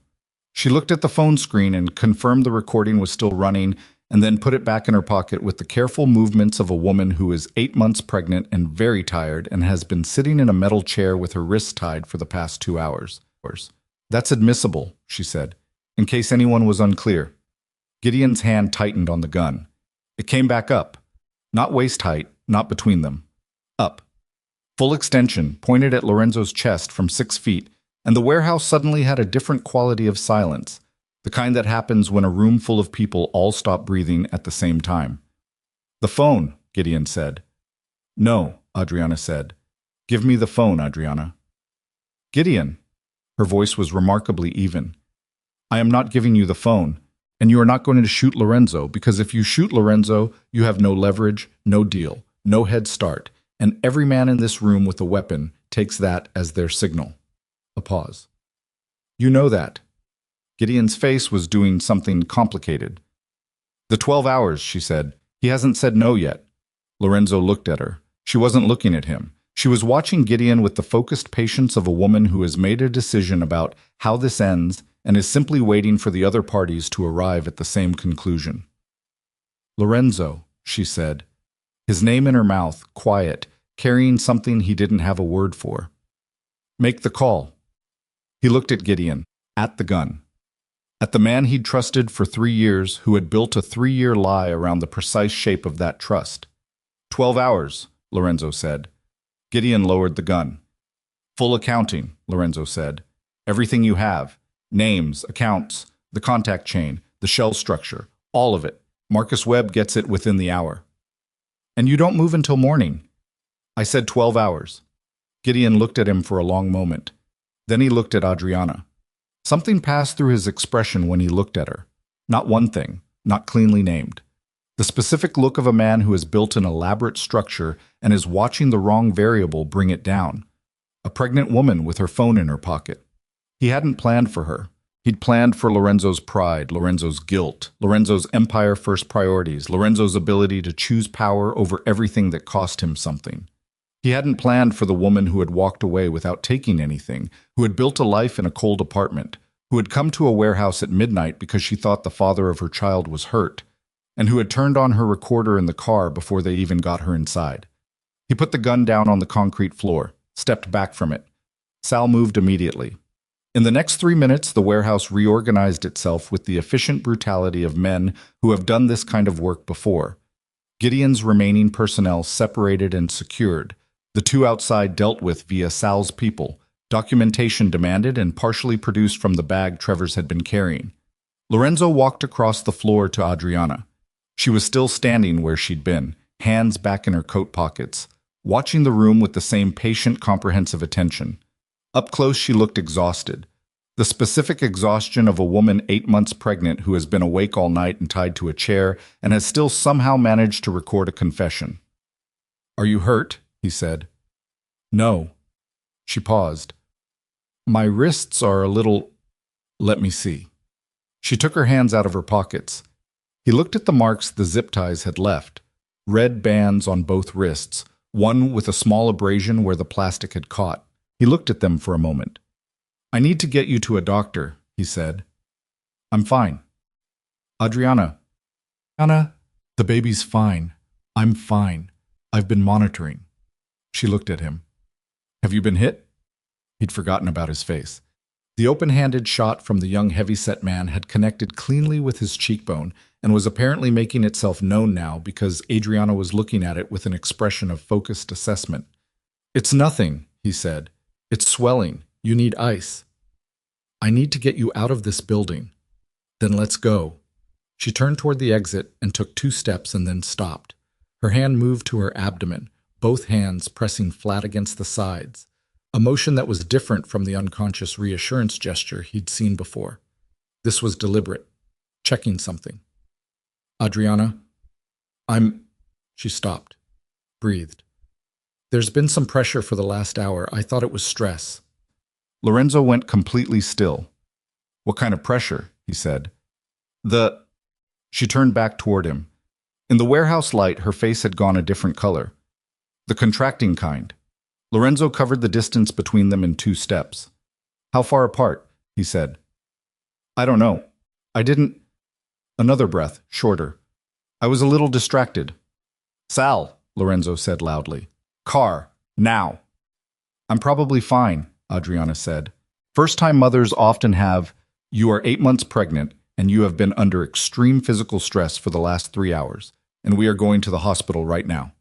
He put one hand on her arm, not gripping, just present. "Walk with me." She walked with him, out through the side door he'd come in through, into the cold, dark morning. The air hit them both at once. Sharp, clarifying, the kind of cold that makes everything immediate. She made a sound that wasn't a word. He stopped. "How bad?" "Different." Her voice was careful, monitoring something internal with the attention of a woman who has been spending 8 months learning the language of her own body. "It was pressure before. Now it's—" She breathed through it. "Different." "Sal," Lorenzo said, and his voice came out louder than he'd intended, cracking slightly at the edge. Not panic, something adjacent to it, something he'd never felt in 35 years of situations where panic would have been reasonable and hadn't appeared but appeared now, here, in a cold parking lot outside a Southside warehouse, with Adriana's arm in his hand. Sal brought the car around in 40 seconds. Lorenzo helped her into the back seat, sat beside her. Sal drove without being told which hospital, which meant Sal had already thought about this, which was why Lorenzo had called him first. Adriana leaned her head back. She was tracking the contractions. He could see it, the internal focus, the deliberate breathing, the timing. "Talk to me," he said. "About what?" "Anything." She looked at him. In the moving dark of the car, her face was doing the complicated thing again. The thing he'd seen in Carol's kitchen, in the warehouse, the thing he had no name for that was part exhaustion and part something older than that. "You made the deal," she said. "The 12 hours." "Yes." "Are you going to honor it?" "No," he said. "Marcus is already working with the recording on your phone. Gideon will be in police custody within the hour." She absorbed that. "He's going to know you broke it." "He kidnapped you. The deal has conditions." Something that was almost, not quite, but almost, a smile moved through her expression. "That's very convenient." "It's true." "I know it's true." She breathed through something. "Lorenzo." "Yeah." "When this is over—" She stopped. Another breath. "I'm not making any decisions tonight. About anything. I want you to understand that." "Okay." "Whatever you're thinking right now, and whatever this—" She gestured between them. "Feels like right now, in this car, after tonight, I need you to not act on it immediately. I need time." "I know." "I mean it." "I know you mean it." He looked at her. "I'm not asking for anything. I just need you and the baby to be—" She made the sound again, shorter this time. Her hand pressed against her side and she held it there. And Lorenzo sat in the back of Sal's car, watching her face, and felt the specific terror of a man who can do absolutely nothing, which was new, which was unlike every version of fear he'd felt before. "Sal," he said, faster, Already there, Sal said. The hospital lights appeared ahead. The particular white-orange of emergency entrance illumination, the first completely familiar thing Lorenzo had seen since he'd left his study 6 hours ago. Sal pulled up to the entrance and Lorenzo was out of the car before it fully stopped, pulling open Adriana's door, helping her out, and she was moving now with the focused, deliberate motion of a woman who has crossed some internal threshold and is operating on a different kind of attention. Not fear, not pain exactly, but the body doing what it needs to do with or without permission. A nurse appeared with a wheelchair, then 2 more, then a set of double doors. Lorenzo followed as far as the doors would let him. They stopped letting him at the double doors. He stood on the linoleum floor of the emergency bay with Sal behind him and watched the doors close, and then he was in the waiting area with fluorescent lights and a television mounted in the corner, running a morning news segment with the sound off, and 3 other people sitting in various postures of the particular exhaustion that emergency waiting rooms produce in human beings. And there was absolutely nothing he could do. He sat in a plastic chair, put his hands on his knees. His cheekbone was swelling. His knuckles were raw. He was wearing the same clothes he'd put on yesterday morning, and they smelled like cold air, an old warehouse, and the particular smell of a physical confrontation. He looked at his hands. His phone buzzed. Marcus. Recording received. Filing with DA's office in 20 minutes. Financial documentation submitted. Gideon's assets frozen pending investigation. Vanessa Calder detained for questioning. He read it twice. Texted back. Adriana Moretti. Northwest Hospital emergency. Someone needs to... Already handled, Marcus replied before he finished typing. Patrol car outside. Nobody gets in or out of that wing without my knowing. Lorenzo put the phone in his pocket.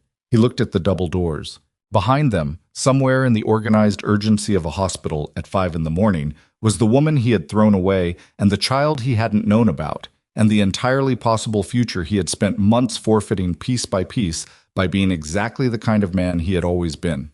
He looked at the double doors, and he waited, because there was nothing else to do and nowhere else to go, and for the first time in 35 years, he was exactly where he needed. The waiting room chair was the most uncomfortable thing Lorenzo Moretti had ever sat in. He'd sat in interrogation rooms. He'd sat in hospital waiting rooms for other men, men who worked for him, men who had taken damage on his behalf. He'd sat in courtrooms and conference rooms and the back seats of cars in which terrible decisions were made.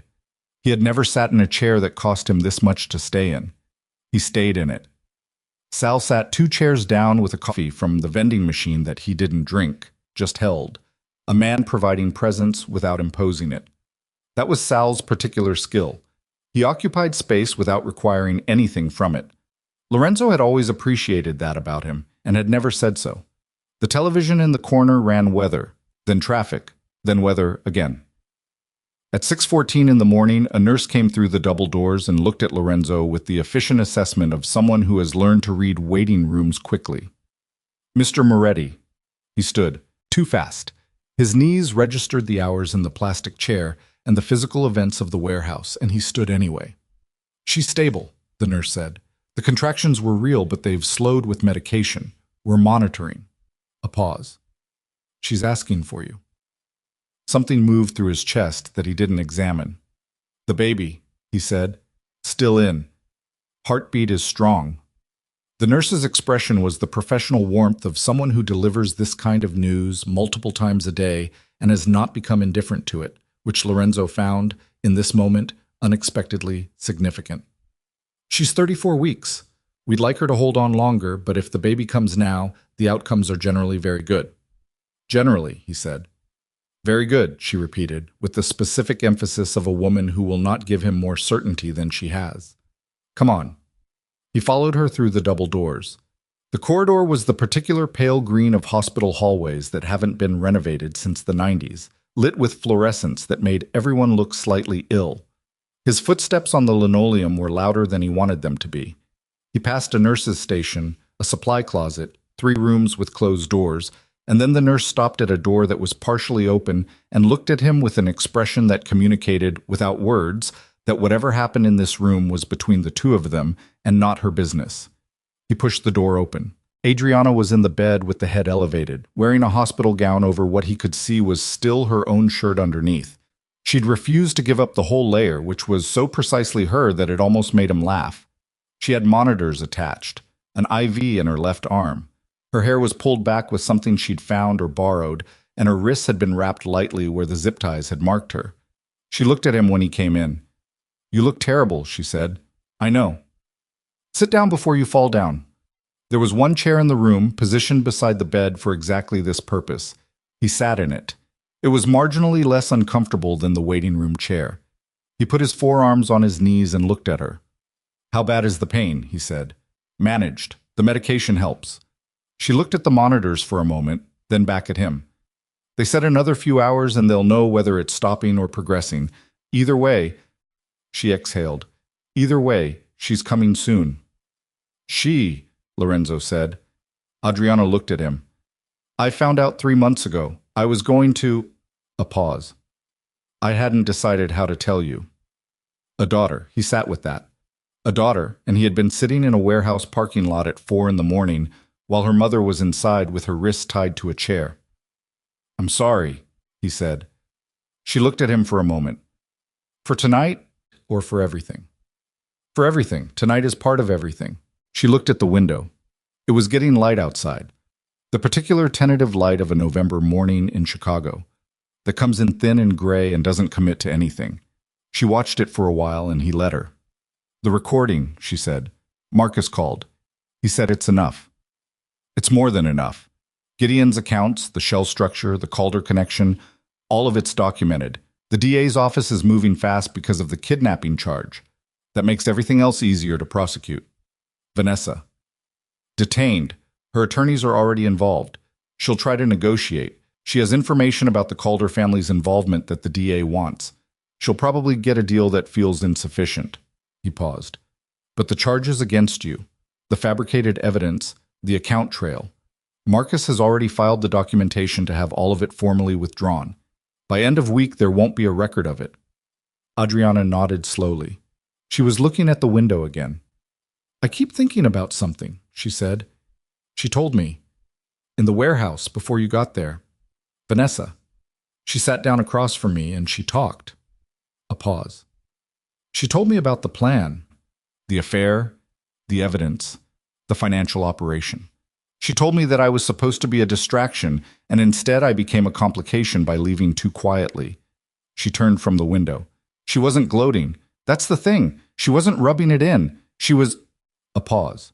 She seemed like she was explaining herself, like she needed me to understand how it had gotten to that point. "Did she apologize?"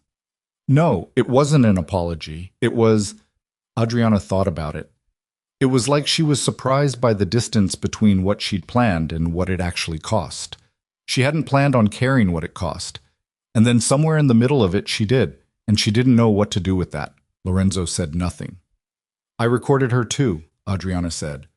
"I know. Marcus has both recordings. What she said to me, the full account of the plan, her role in it, what she knew about Gideon's operation, it's all there."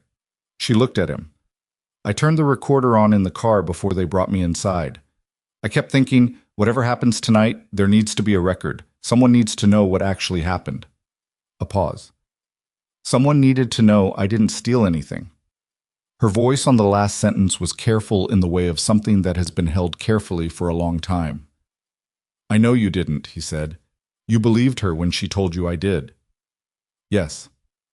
"You signed the divorce papers." "Yes." The room was very quiet, except for the monitors. The steady sound of their daughter's heartbeat, fast and rhythmic and completely indifferent to the conversation around it, just present and insistent and real.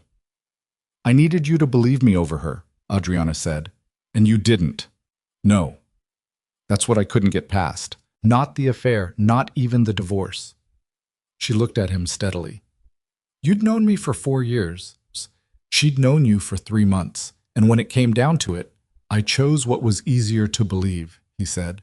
She looked at him with the particular expression of a person who has prepared for a conversation and is now discovering that the preparation was for the wrong version of it, that the person across from her has arrived already knowing the thing she came to say, which is both a relief and its own kind of grief. "Why?" she said. It wasn't angry. That was the thing about Adriana. She'd asked the question the way a person asks something they genuinely need answered, not to wound but to understand. He thought about it for a moment. He owed her the actual answer, not the convenient one. Because believing Vanessa meant I hadn't made a mistake, he said. If you were guilty of something, if you'd betrayed me in some way, then the divorce was justified. It wasn't something I did to you. It was something you'd earned. He paused. Believing you meant sitting with what I'd actually done, which was trade 4 years of marriage for a business arrangement and call it strategy. Adriana looked at the monitors. I loved you, she said. Flat. Past tense. Not cruel, just accurate. I know. I came home that night to tell you we were having a baby because I thought it would make you happy. Because I thought underneath everything, the empire, the money, the men coming and going at all hours, I thought underneath all of it you were someone who wanted what I wanted. She paused. I was right about that. I just had the timing wrong. Yes, he said. That makes it harder, somehow. Not easier. I know. She turned from the monitors and looked at him directly. At the swollen cheekbone, at the raw knuckles, at the wrinkled clothes, and the exhaustion that had settled into every line of his face over the course of a night that had started in a parking lot and passed through a warehouse and arrived here. You came to get me, she said. Yes. You didn't send men. You came yourself. Yes. Why? He looked at her. Because there wasn't a version of tonight where I was going to be somewhere else. She held his gaze for a moment. Then she looked away, back at the window where the light was incrementally strengthening from gray toward something almost silver. I need you to understand something, she said. Whatever comes next, with the baby, with co-parenting, with figuring out what we are to each other, I need it to be real. Not obligated, not guilt-driven. She turned back to him. I've had 6 months of rebuilding something that belongs to me, my job, my apartment, the life I put together on my own. I'm not trading that for security I don't need from a man who feels like he owes me. I'm not offering you obligation. I know you're not. I'm telling you what I need you to understand before you offer anything else. She paused. I'm not there yet, Lorenzo. I don't know if I'll get there. I need you to be okay with that possibility. He looked at his hands, the raw knuckles, the scrape across the back of his right hand from the warehouse floor. I'm going to stop, he said. She looked at him. The organization. The operation. He looked up. I started talking to Marcus 3 weeks ago about restructuring. The legitimate businesses, the real estate holdings, the construction companies, the distribution infrastructure that's actually legal, they're substantial. They can support... He stopped. I've been in this world since I was 19 years old. I don't have clean hands. I'm not going to pretend I do. But I can stop adding to the damage. He paused. I was going to tell you before any of this happened. I'd already decided. Adriana looked at him for a long moment. Why? She said. Because I kept thinking about our daughter growing up knowing what her father was. He paused. And because I kept thinking that the thing I'd been calling protecting my empire was actually just protecting my habit of not having to examine my own choices. She was quiet. A monitor beeped once, adjusted, returned to its rhythm. I need to sleep, she said finally. I haven't slept in... She calculated. I don't know how long. I know. You should go home and sleep too. I'll stay a little longer. She looked like she was going to object. Then she didn't. She closed her eyes, and he stayed in the chair and outside the window. The light continued its incremental commitment from silver towards something that was almost morning. He sat there for 2 hours. He was still sitting there when Dr. Navarro arrived at 8:15, a compact woman with short gray hair and reading glasses, and an expression that assessed Lorenzo with the frank efficiency of someone who has no interest in being intimidated by powerful men. She checked the monitors, checked Adriana's chart, spoke quietly with the overnight nurse. Then she looked at Lorenzo. The contractions have stopped, she said. For now. We'll keep monitoring. She paused. She needs rest. Real rest. Not the kind where she's conscious of someone watching her sleep. Lorenzo stood. I'll come back. This afternoon, Dr. Navarro said. Not before. He nodded. He looked at Adriana, who was genuinely asleep now, finally, her breathing even and her face slack in the particular way of deep exhaustion finally given permission. He looked at her for a moment. Then he left. The next 3 weeks were the most methodical of Lorenzo Moretti's life. He worked with Marcus to construct the documentation of everything Gideon and Vanessa had done, not just what was relevant to the criminal case, but the full internal accounting, every account touched, every personnel change made, every document forged. He went through his own organization with the same comprehensive attention he'd applied to building it, this time identifying what had been compromised and what remained intact. The criminal case moved faster than he'd expected. The recordings Adriana had made were, as she'd said, admissible. The financial documentation Marcus provided corroborated every detail of the recordings. Gideon's own men, discovering that the payroll they'd been loyal to had been funded by stolen money, cooperated with the investigation with the efficient pragmatism of men whose loyalty had always been contractual. Gideon Falco was charged with fraud, conspiracy, extortion, and kidnapping. His attorney requested bail 3 times. All 3 requests were denied. Vanessa Calder negotiated. Her attorneys were good. She gave the DA's office what they wanted about Raymond Calder's peripheral involvement in exchange for a reduced charge that her family's money and connections would make survivable. She would not walk away from this without consequence. She would not go to prison for a decade, either. Lorenzo sat in Marcus's office when Marcus explained the terms of Vanessa's deal and said nothing for a long moment. "Is it enough?" Marcus asked. "It's what it is," Lorenzo said. He had stopped expecting justice to be proportional. He'd operated in a world long enough to know that outcomes were rarely commensurate with actions, that what people got away with and what they paid for were only loosely correlated with what they deserved. Vanessa Calder had engineered the destruction of his marriage, the fabrication of evidence against his pregnant wife, and the systematic theft of hundreds of millions of dollars. She would face legal consequence. She would not face all of it. He decided to let that be what it was. Raymond Calder called him directly, 2 weeks after the arrests. Lorenzo let the call go to voicemail and listened to a 4-minute message in which Raymond expressed regret, established distance from his daughter's actions, offered restitution for the specific assets transferred through his shell, and carefully did not apologize for anything he could not afford to have on record. Lorenzo did not call back. He texted one word, "Received." Then he blocked the number. The legitimate businesses took shape slowly, the way things that are built correctly tend to, not quickly, not impressively, but with the particular solidity of a structure that doesn't require anything hidden underneath to hold it up. Marcus brought in 2 outside attorneys to manage the restructuring. Lorenzo met with them 3 times a week. He answered every question fully, which was not something he'd been accustomed to doing with attorneys, and found that the discomfort of full disclosure diminished with practice. He sold the warehouse on Alcott Street. He didn't want to see it again, and there was no other reason to keep it. He found an apartment, not the mansion. The mansion went on the market in December, listed at a price that was accurate and not inflated, and sold in 6 weeks to a family from the suburbs who asked no questions about its history. He stood in the empty rooms one last time before the closing and looked at the place where he'd built what he'd thought was an empire and understood that what he'd actually built was a very elaborate reason to avoid examining his own life. He let it go without ceremony. The apartment was on the north side, 3 bedrooms, clean lines, a building with actual neighbors who came and went at normal hours.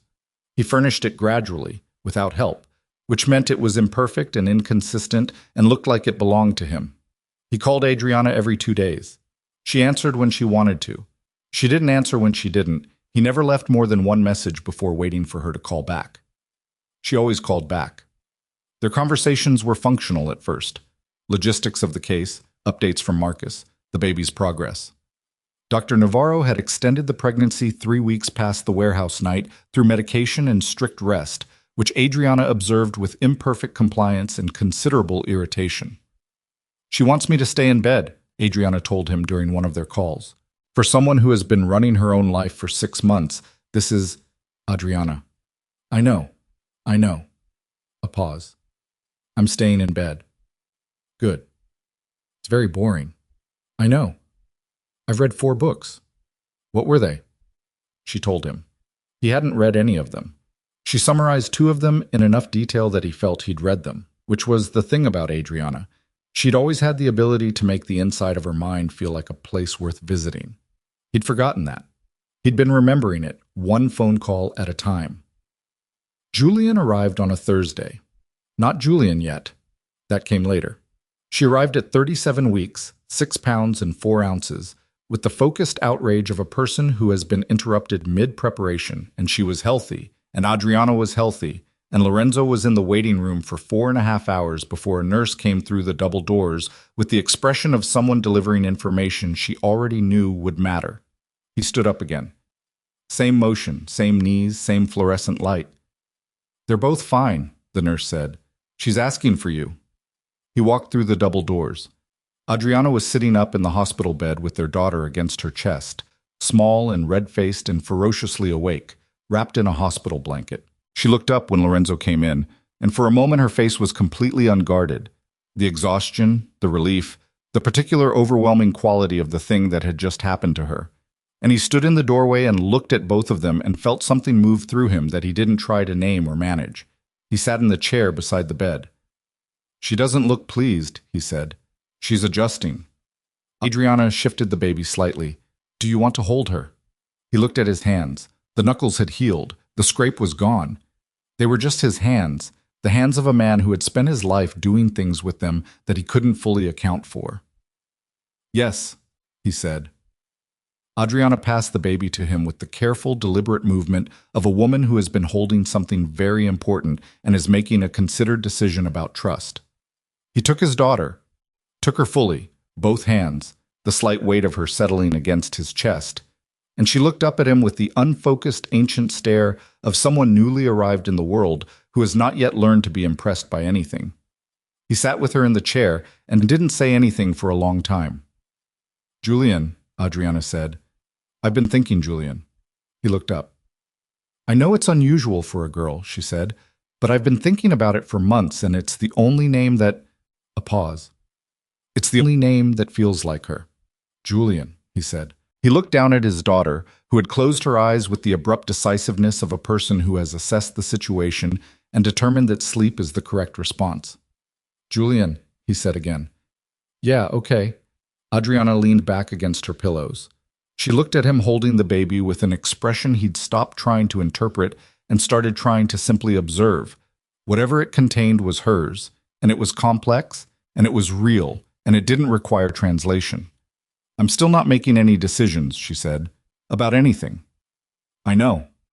I mean it. I know you mean it." She looked at the window. It was evening. The light outside was the particular orange-gray of a Chicago winter evening, the kind that looked cold even through glass. "You stopped," she said. "The organization." "Yes." "Marcus told me, not directly. He mentioned the restructuring when we were talking about the case." She paused. "Is it done?"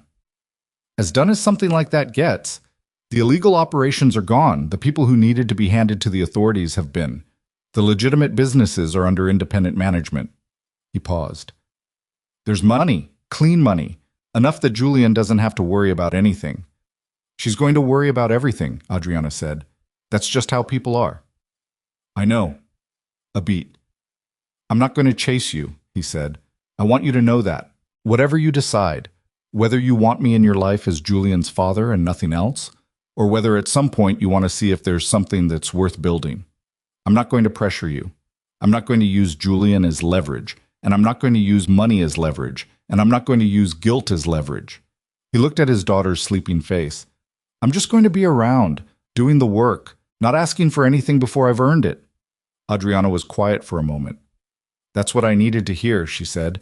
"Not because it changes anything tonight, but because it's the right thing to say, and more importantly, it's the right thing to mean."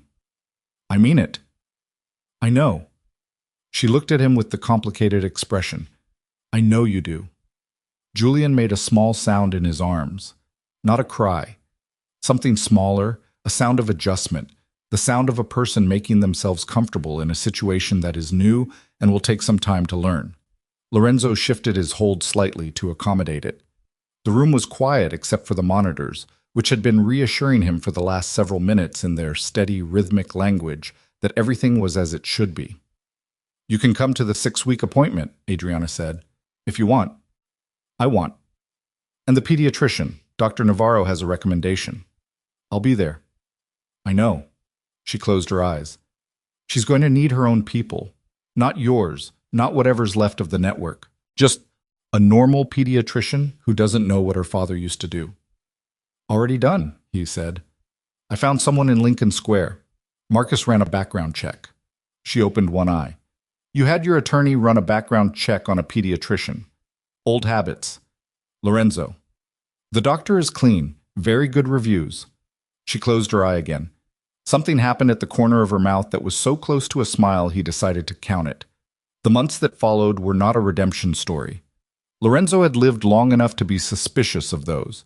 The clean arc, the full restoration, the past washed out by present effort. That wasn't how it worked. The past stayed the past. What changed was what you built alongside it. He showed up. That was the core of it. He showed up to pediatric appointments and learned to read the chart notations Dr. Navarro's recommended doctor used. He showed up on the days Adriana allowed visits and changed diapers without commentary and heated bottles without being asked. He learned which sounds Julian made when she was hungry versus overstimulated versus simply objecting to the general conditions of existence. He was not immediately good at any of it. He improved through repetition, which was how he'd always learned things, and he didn't pretend to be better at it than he was. He and Adriana talked, sometimes on the phone, sometimes in person during handoffs or appointments. They talked about Julian and they talked about logistics, and gradually they talked about other things. A book she'd read, a problem at his work, the thing that had happened in the news that both of them had opinions about. They argued twice, specifically and concretely, about actual things, and both times they came to positions that were neither of theirs entirely. He did not tell her he loved her. He had loved her throughout all of it, through the warehouse and the waiting room and the months of careful distance. But love was not what she'd asked for. She'd asked for time and work and the sustained evidence of a person who had changed in ways that mattered. Love without that was just a word. He was working on making it the other thing first. Julian's first birthday arrived on a Thursday. Adriana's apartment had grown around the baby.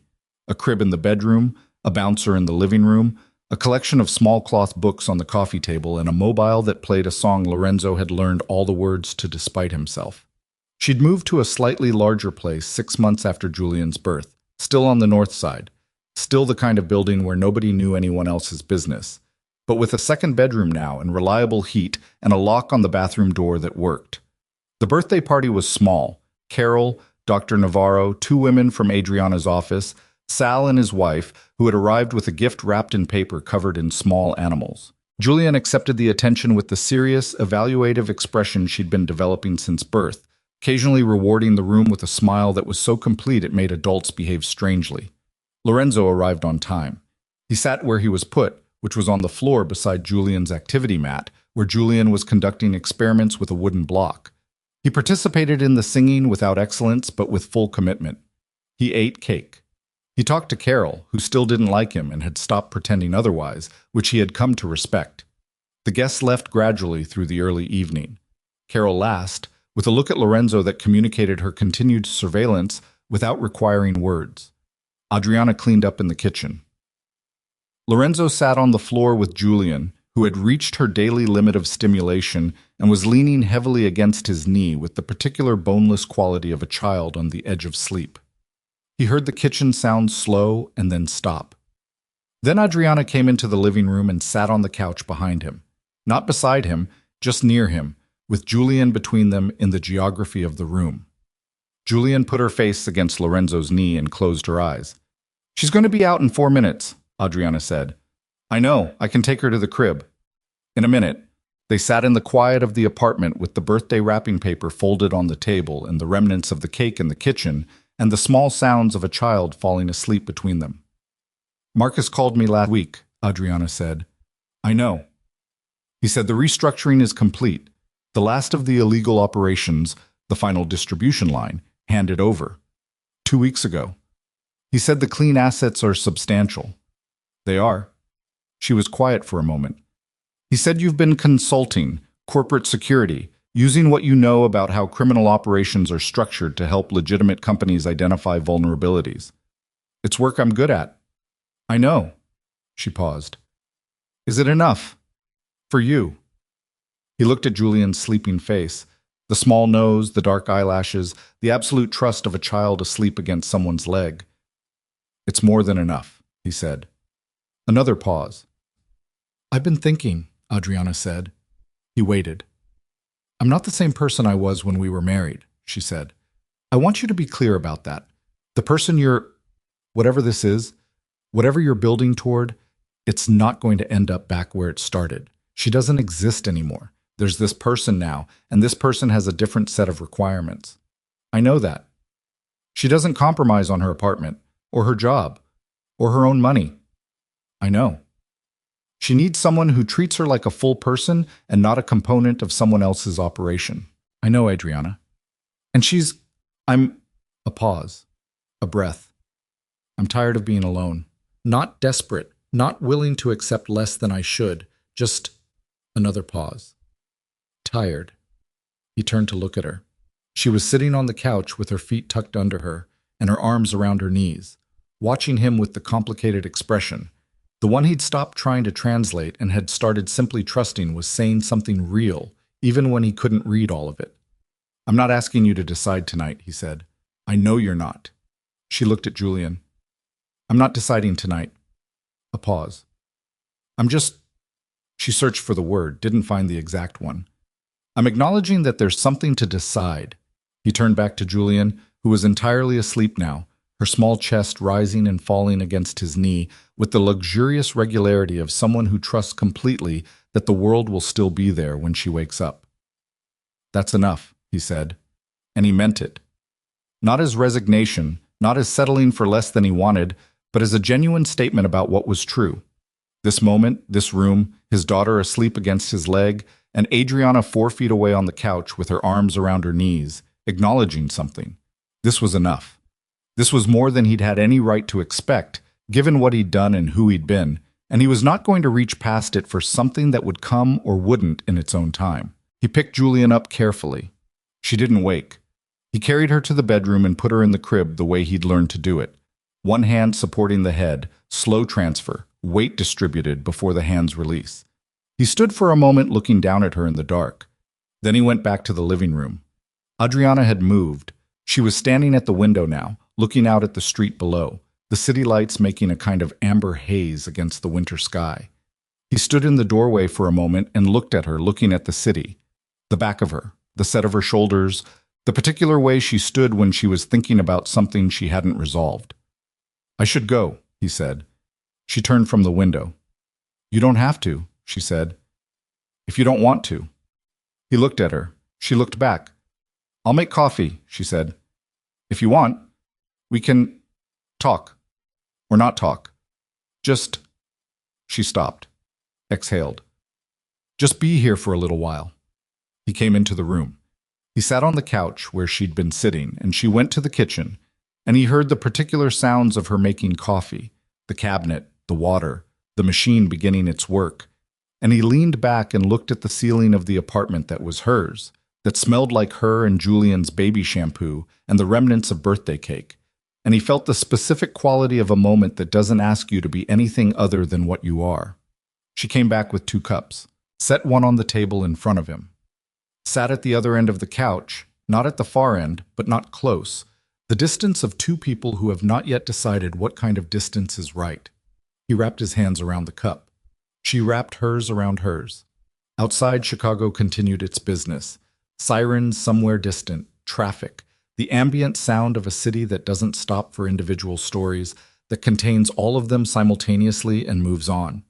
He had lived in this city his entire life and built something in it that he'd thought would outlast him. And what had actually lasted was sitting 12 inches away in a gray sweater with her feet tucked under her, drinking coffee. He looked at her. She looked at him. Neither of them said anything for a little while, and in the quiet between them, real quiet, the kind that doesn't need filling, something settled that had been unsettled for a very long time. Not fixed, not finished, not the clean resolution of a story that ties itself up and asks nothing further. Just 2 people in a room with their daughter asleep down the hall and coffee going cold on the table, and the long, careful work of the rest of it still ahead.